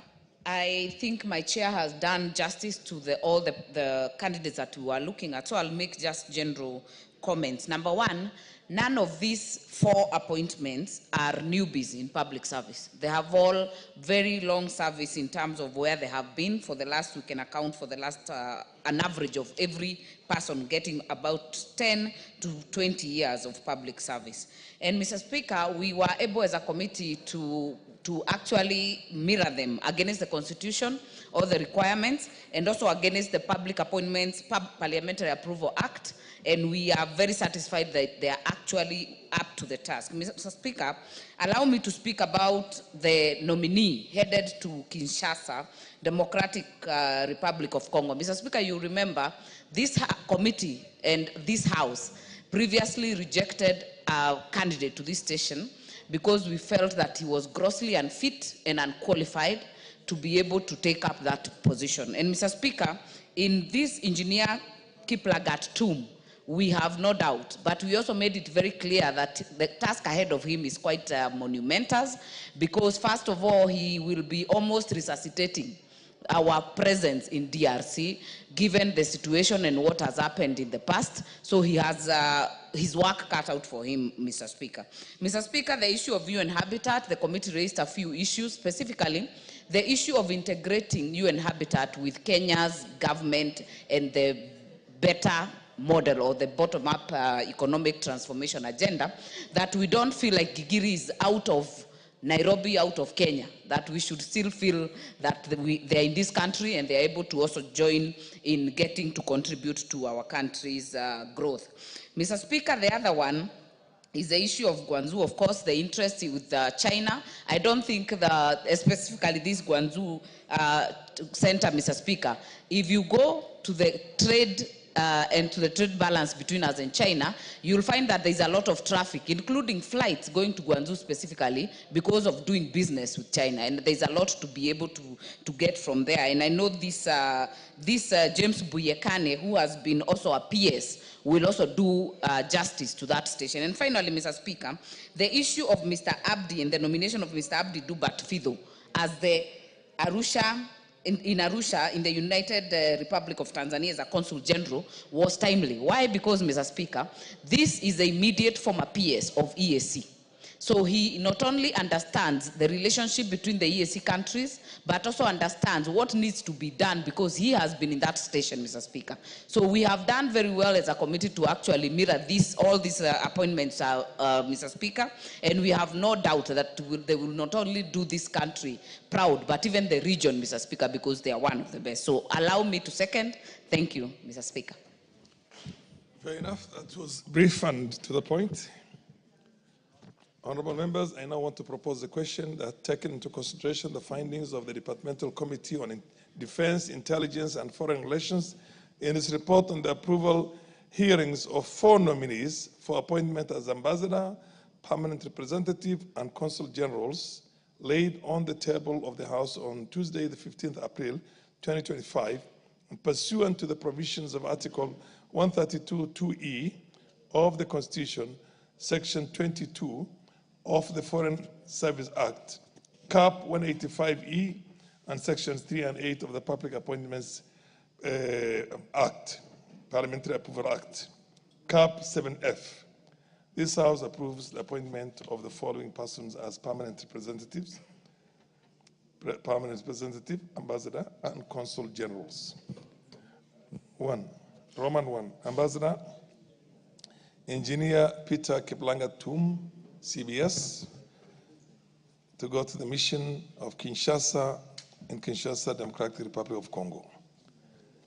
Roman 2, permanent representative, Ms. Susan Nakumicha Wafula, EGH, permanent mission of Kenya to the UN Habitat in Nairobi. Roman 3, A, Mr. James Buyekane Mohati, CBS, Guangzhou, Republic of the People's Republic of China, as Consul General. B, Mr. Abdi Dubat Fido, Arusha, the United Republic of Tanzania, as Consul General. Order, the Honorable, I don't see much interest, but yes, the Honorable, do you want to say something, Majority Leader? Okay, Honorable Kainan. Thank you, Mr. Speaker. Mr. Speaker, this is a very important motion, Mr. Speaker. Diplomacy, by definition, is the art, science, and the means by which nations and groups conduct their affairs in a way that projects the image of that particular country that we present, in a way that promotes the interest of that particular country, in a way that also protects the interest of that particular country. Mr. Speaker, having said this, under the Vienna Convention, which is the mother of all diplomatic engagements, there are certain critical issues that a diplomat is expected to undertake. In the Kenya context, Mr. Speaker, allow me to say this. As a country, we are not doing well, and we must call a spade a spade. I'm glad that the leader majority is here, and the leader minority is here. Once upon a time, this country was the epicenter of all economic activities in the region, the pride of many African states, in particular south of Sahara. Today, our economy is struggling. Mr. Speaker, once upon a time, this country was the epicenter of humanitarian activities. Today, we are struggling. This country is supposed to be the hub of infrastructure, This country is supposed to be a communication hub, Mr. Speaker. This country is supposed to be a security hub. Mr. Speaker, this is what we wanted. This is the Kenya that we wanted. Mr. Speaker, as much as our intention is to give jobs to individuals who qualify, that paper qualification is not enough. You must have the zeal. You must have the determination. You must have the will to represent Kenya as a premier republic, Mr. Speaker. Mr. Speaker, having been the chair of this committee, having overseen the growth of our diplomatic missions, and Mr. Speaker, you are the Deputy Speaker. You remember at that particular time, we had a department, we didn't have even a diaspora department in the Ministry of Foreign Affairs. You remember the report that we tabled? That led to the establishment of a diaspora desk at the Ministry of Foreign Affairs. Ultimately, that also led to the establishment of diaspora desk in all our missions. Today, by the grace of God, the diaspora community is the single largest foreign exchange earner to our country. The diaspora department has a fully fledged State Department, Mr. Speaker. These are the gains of some of the individuals who are foresighted and ensuring that our diplomatic representation does not only mirror on political engagement, but also mirrors on the economic realities and the well-being of the people of Kenya, Mr. Speaker. Mr. Speaker, as much as I agree with this, the individuals are qualified. You are appointed as Kenya's representative to UN Habitat. Let me zero on this. This is a technical organization. A technical organization, the UN Human Settlements Program is supposed to promote socially and environmentally sustainable towns and cities. It's also supposed to promote a transformative change in cities and human settlements through knowledge, policy, advice, and technical advice, Mr. Speaker. You have been given this.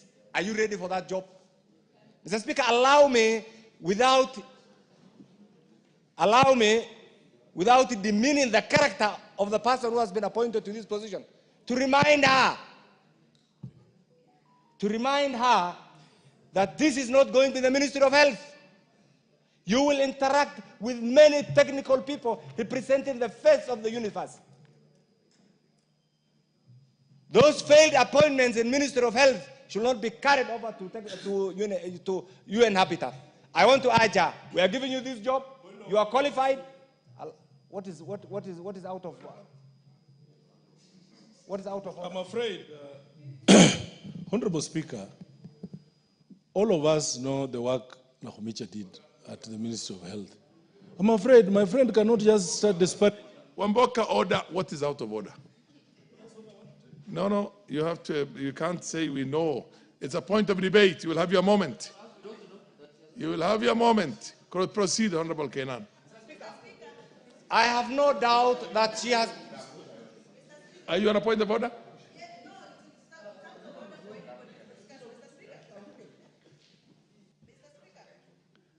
Can you give a... Are you on a point of order? Yes, yes. What's your point of order? Let me wear my kofia so that you can see me properly. Mr. Speaker, it is out of order for anybody to discuss somebody on the floor of the House, especially a woman, without giving her right of reply. It is unfair. It is completely out of order for the honorable to discuss an honorable, gracious lady on the floor. Order, honorable member. That is the real essence of bringing. You want to inform who? No, your chair does not need any information at this stage. Point of information. Wamboka, you will have your moment. Do you want to be informed by Wamboka? Do you want to be informed by Wamboka, by Honorable Kenan? Speaker, Wamboka is my good friend. I haven't said anything. I said I support her nomination. Proceed. I'm only trying to expand her job description. Now we agree. I support her nomination as our representative to UN Habitat.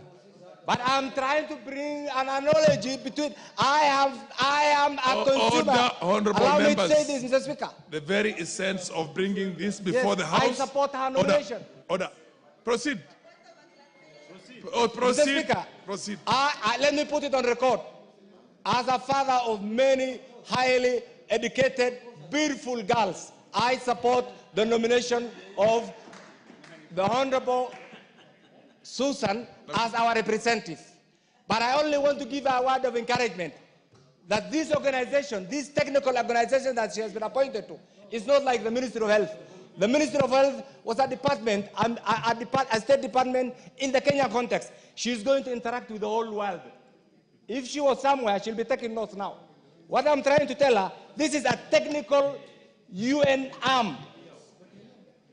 And I think I should be allowed to offer free advice because I may not see her. I attempted to see her from February 2024 to until she was removed as the minister, and I failed to get an appointment. So let me pass this message for free, Mr. Speaker. Mr. Speaker, what I'm trying to say is this. In summary, when you are appointed to this very important portfolio to represent the president, to represent the people of Kenya, it is not an assignment for you to go and make a living. It's an assignment for you to go and promote this country so that we benefit from your representation. And this is what I'm trying to allude to. When you go to UN Habitat, Mr. Speaker, you represent one of the refugee-dominated towns in Kenya.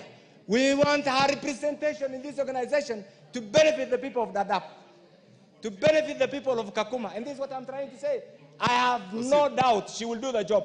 Mr. Speaker, secondly, as a country, and I must say this, somebody has been appointed to Kinshasa. Luckily, in this country, we have not gone through militarism. You know it. We are lucky. But are we courageous enough to say and address the pitfalls? Can I, the missed opportunities? My good friend Martha Wangari, who is my colleague in the speakers panel, and my other good lady friend there, your Kamukunji is a bit too loud for the House. Please do it in very low tones. Thank you. Mr. Speaker, my expectations of these individuals who have been appointed to these key posts, my expectations, and I want to mention 10 expectations of Aden Kainan as a member of parliament, elders, and equally as the longest serving member of parliament. 10 expectations, wherever they are. Number one expectation, promote Kenya's foreign policy in providing services to not only Kenyans, to wherever they are. 2, build and strengthen bilateral relations and bilateral relations that can benefit the people of Kenya. This is the era of multilateralism. This is the era of bilateralism, Mr. Speaker. Going outside to those organizations must add to Kenya's presence in the international community, Mr. Speaker. 3, enhance our national security and regional stability. Mr. Speaker, you know in this region, look at what is happening. The challenges in Sudan, the challenges in Southern Sudan, the challenges in DRC, the challenges in Somalia, the challenges in Ethiopia, and the entire region. And Kenya has been an icon of peace. This must be protected, this must be promoted, so that Kenya becomes an island, continues to become an island of peace. Number 3, Mr. Speaker, enhance our national security, and 3, enhance our economic and trade expansion. Mr. Speaker, I want you to compare for a minute the GDP of the Republic of Kenya with the GDP of Ethiopia, with the GDP of Tanzania, with the GDP of Uganda, and reflect on where we were 10 years ago. Ours is barely struggling. The GDP of Ethiopia today is 4 times that, is projected to be 4 times that of Kenya. Is that where we are supposed to be?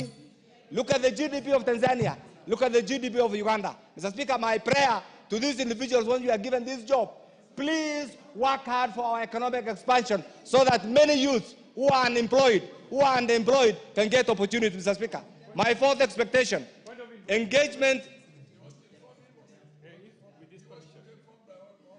Yes.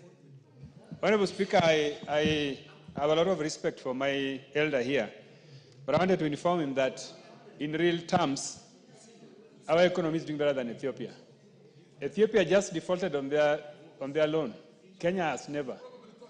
Yeah, so I just wanted to inform him that Ethiopia is still below, in terms of economic performance, we are doing better than Ethiopia.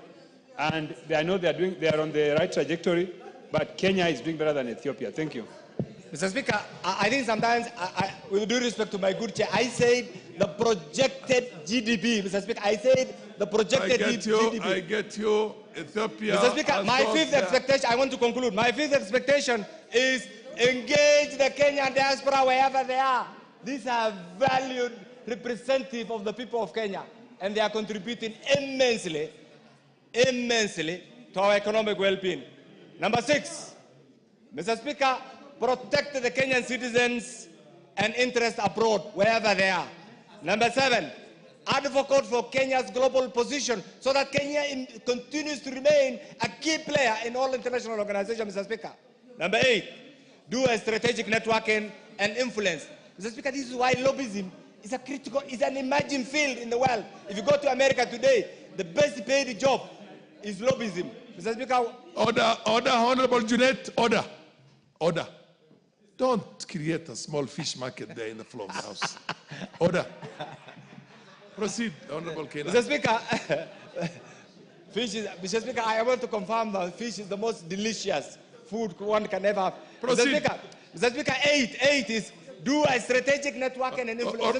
Or a camel market for that matter. Mr. Speaker, I was just saying, if you go to America today, the most sought after academic field is lobbyism. A few years ago, lobbyism was associated with activism and other fields.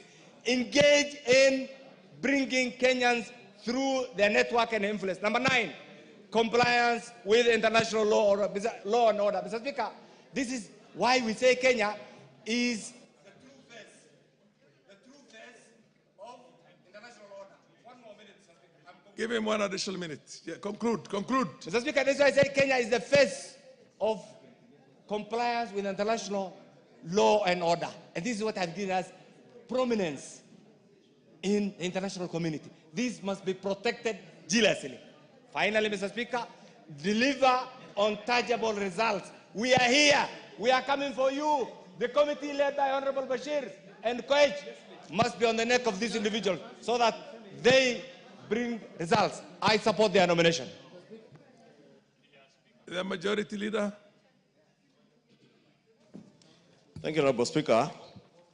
Honorable Speaker, I rise to support this motion for the approval of the ambassadors. Honorable Speaker, as the chair of the committee said, Honorable Bashir, these ambassador nominees are seasoned civil servants, some of whom have served in very senior positions. Engineer Tum has been a PS for very many years in the Ministry of Health, then he moved to the Ministry of Sports. I think he was last in the Ministry of Sports. And he's done exceptionally well as a PS. And this would also be a very good way of serving the country in another capacity other than that of an accounting officer in a ministry.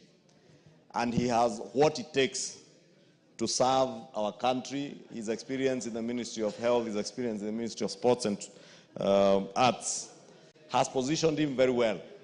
And it's good that he's going to a country that is not very far from the capital, going to Kinshasa with all the challenges that are there in the DRC, Honorable Speaker. He sits at a very good position to be able to midwife the issues that have bedeviled the East African community, engagements in the DRC and that of SADC. And I want to believe that Honorable Tum, or PS Tum, now Ambassador Engineer Tum, will also do very well in promoting trade between our country and the Congo. A lot of enterprises in this country, including 2 large commercial banks in this country, are doing business in the Congo, in DRC, in Kinshasa. And therefore, we need presence of an ambassador who commands respect, not just within the business community, but also one who can engage formally and also informally with both governments. And Engineer Tum, having been a PS, sits at that very good position to be able to engage effectively and meaningfully with both governments to smoothen the trade opportunities that exist between us and the Democratic Republic of Congo. I know, Honorable Speaker, we've had challenges with this particular posting, with rejection by the House of one of the nominees. I can't remember his name, a gentleman who had been nominated in DRC, but that was, it was not Kinshasa, Honorable Speaker. There was a mission, I can't remember. What is the other mission, Vice Chair? I can't remember. But it tells you that there has been a gap. and with the movement of the last ambassador to Kinshasa, it is not good to leave this post without a substantive ambassador representing our country, considering the challenges that I've said with the war in the Congo, the trade opportunities that we are missing, the many huge investments by Kenyan business people that they have made in the DRC, Honorable Speaker. It's important that we have a substantive ambassador here. Honorable Speaker, Susan Nakhumicha also, as has been said, her stint at the Ministry of Health put her as a person who was very articulate, a go-getter, someone who was able to effectively communicate what the ministry was doing. And at some point, Honorable Speaker, we missed Honorable C.S. Nakhumicha in her articulation especially, and push for the social health authorities, the social health insurance fund. I am happy now, Honorable Speaker, that she has, that work has been taken over by my predecessor, Honorable Aden Duale, and I am very confident that Honorable Duale, as I said here the other week, will do well to actualize universal health coverage in this country. This morning, the PSs have been sworn in, and PS Dr. Oluga, who is going to serve as a PS of medical services, is also a seasoned professional in the medical field, and I want to believe he also do very well together with Honorable Duale. I'm saying that because, Honorable Speaker, I am certain that the foundation that was set by C.S. Nakhumicha, especially in midwifing the process of moving from NHIF to SHIF, she set a very good foundation, and this, Honorable Speaker, puts her at a very good position to now serve as an ambassador locally within the permanent mission of the UN Habitat in Kenya, and she will also be available for consultations with the Ministry of Health, where she will be required from time to time as a former minister to consult and offer guidance to those who are there. Because, Honorable Speaker, many people may have varied opinions on her performance in the Ministry of Health, but by and large she did exceptionally well, especially considering that she was midwifing a transition from what was a very difficult national health insurance fund, riddled with corruption, and you know the corruption cartels in Afia House, as was then Christian Mafia House, were definitely expected to fight back, and you have seen the pushback that has been there with the Social Health Insurance Fund, because corruption fights back, and we've always said corruption fights back. I don't know why we tend to forget that the corruption cartels that bedeviled NHIF are still within this country, Honorable Speaker. And if you doubt, look at the expose that was exposed by some German media house on organ trafficking within a health facility in Eldoret. And you see the same characters around who are being mentioned around that organ trafficking are the same characters who are being mentioned in the theft of public funds at NHIF. Therefore, corruption fights back. And that's why I am very slow at admonishing public officers who have served in this ministry, because I know these very powerful cartels have the capacity to use whatever means they can use to tarnish people's names.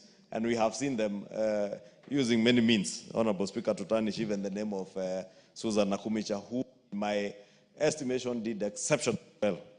Honorable Speaker, I commend her, and I vouch for her for approval as a permanent representative to the UN Habitat Mission in Kenya. Honorable Speaker, let me speak about James Buyekane Muhati. Muhati, Honorable Speaker, also, as the chair said, and for those who have bothered to go through the report, has served very well and served our country very well as a PS and in various other capacities, even at IEBC. And he is moving on to Guangzhou as a Consul General. Guangzhou, for those who are business people like myself and Honorable Kainan, will tell you that if you have not been to Guangzhou and you're a trader in this country, then you have not been doing any trade. And this is a very important destination for many Kenyan business people who import products from China. And even those who are beginning to do cottage industry in this country, Honorable Speaker, we have many people who go to Guangzhou to learn from the cottage industries that have grown in the city of Guangzhou to be mega industries.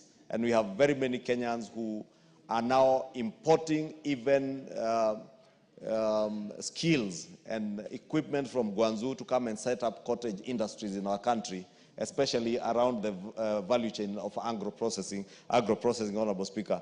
And I want to believe that Muhati will do very well in terms of being able to harness our relations between the city of Guangzhou, the province of Guangzou, the Republic of China, and our country, and more so the business people between the two countries.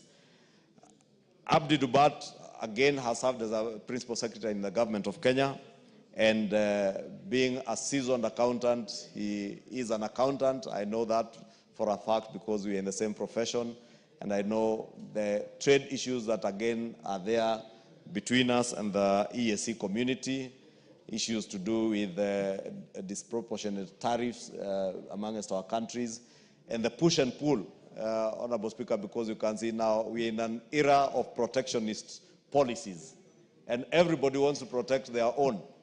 And Kenya should be no exception. We must protect our own industries, we must protect our own manufacturers and our business people. And therefore, Abdi Dubat has his work cut out at EAC in Arusha to ensure that even as we work together within the East African community and the other regional blocs that are there, Honorable Speaker, that as we encourage trade and open up the African free trade, it's called what? The African continental free trade area. As we open up, Honorable Speaker, we also protect our own industries. And I want to believe that Abdi Dubat, having been a principal secretary, being a seasoned accountant, Honorable Speaker, will serve very well. I know the Honorable Junet wants us to put the question, but I was also trying to buy time for other reasons, Honorable Speaker, in saying what I am saying, and he knows why. I therefore beg to support before we put the question or before others contribute to put the question. I would give the Honorable Bissau an opportunity to contribute. Thank you, Mr. Speaker, sir. I raise to support the motion, and I think all the four candidates are a very good pick.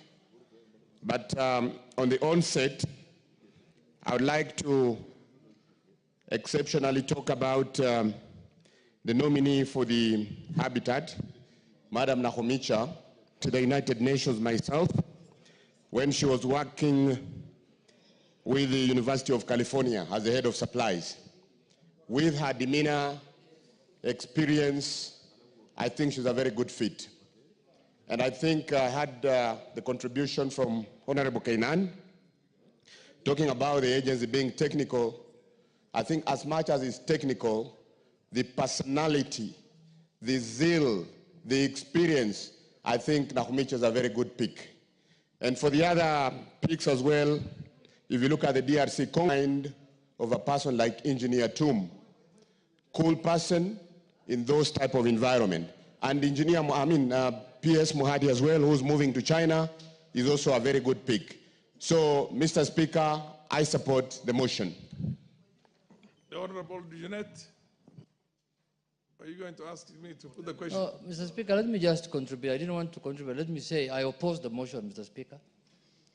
I oppose because, Mr. Speaker, you cannot be we cannot be recycling people who have served in a very high office and then you give them another office. When will career diplomats get a chance to serve in our diplomatic missions, Mr. Speaker? When are they going to get, Mr. Speaker? Every politician who has failed, every civil servant who has failed, every person who has failed is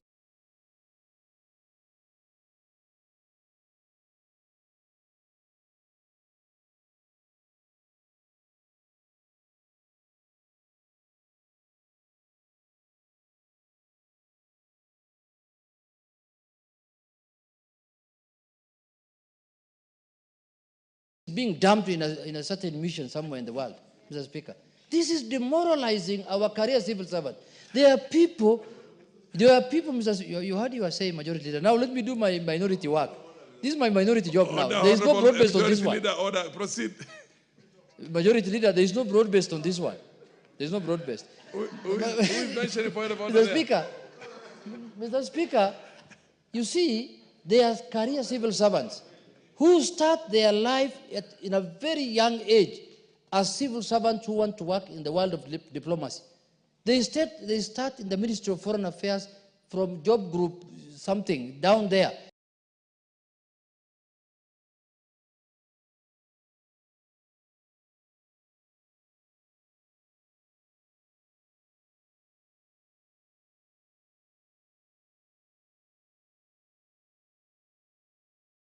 They grow. Then when they reach near deputy ambassador, they get stagnated there. They can never move from there because Junet will be voted out in Suna East, then he will be made an ambassador. Kainan, I can see, is most likely after next election is going there. So, Mr. Speaker, Mr. Speaker, Mr. Speaker, Mr. Speaker.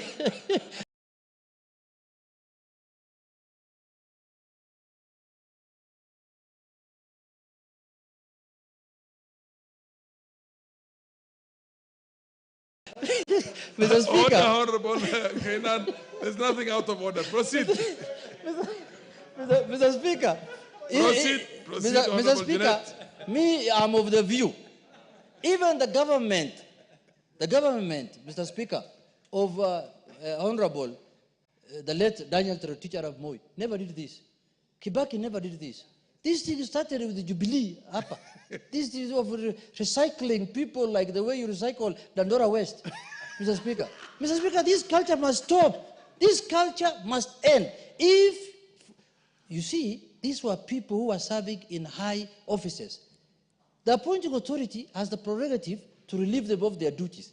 But by the time he's relieving them of their duties, that means there must have been some problem. There must have been either some incompetence somewhere, some malpractice somewhere. There must be something like that.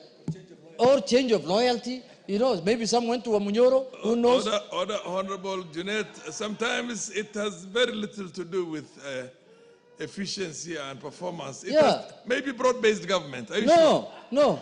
Okay. Mr. Speaker, it's not. Far from it. Far from it. It is about other issues. So, Mr. Speaker, I want to see in a list of 10 diplomatic appointments here, minimum of 6 or 7 career diplomats. Then we can have top-ups of 3. Who are, if Wambushomba loses the way she's going to lose in Githunguri next time, then she can be an ambassador somewhere, Mr. Speaker. Because you can see that the line she has taken is direct home. But anyway, Mr. Speaker, in conclusion, I want to say this. Mr. Speaker, that what's out of order, Honorable Wambushomba? Mr. Speaker, you know, I respect you very much as a speaker, and I expect you to protect me from the bullying of the Honorable he said in the event. Who is talking about me? There is no election between now and next year.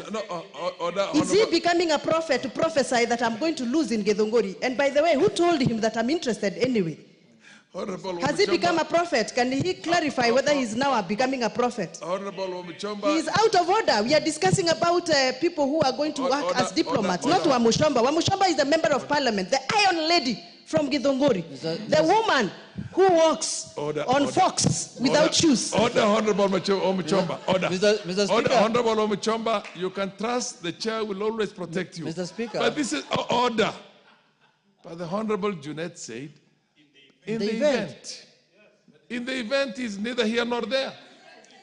Proceed. Mr. Speaker, I am very sorry to Honorable Muchomba because you want to be informed by I was soliciting and lobbying for her that in the event the Munyoro bus gets punctured, I was trying to get her a soft landing that she can become the ambassador in charge of Githunguri and command area, Mr. Speaker. Do you order, Honorable Junet? I want majority leader to inform you. Okay. Honorable Speaker, maybe the Honorable Leader of Minority has not heard what the member for Githunguri has said. And I hear what you are saying about what you meant when you said what you said. But the member for Githunguri has told you has asked who even told you she's interested in running for Member of Parliament for Githunguri. Because she probably knows running will be a futile attempt on those things. Okay, proceed, Junet. Honorable Junet. Mr. Speaker, I have heard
what the majority has told me. But Mr. Speaker, you know, Wamushomba is an iron lady.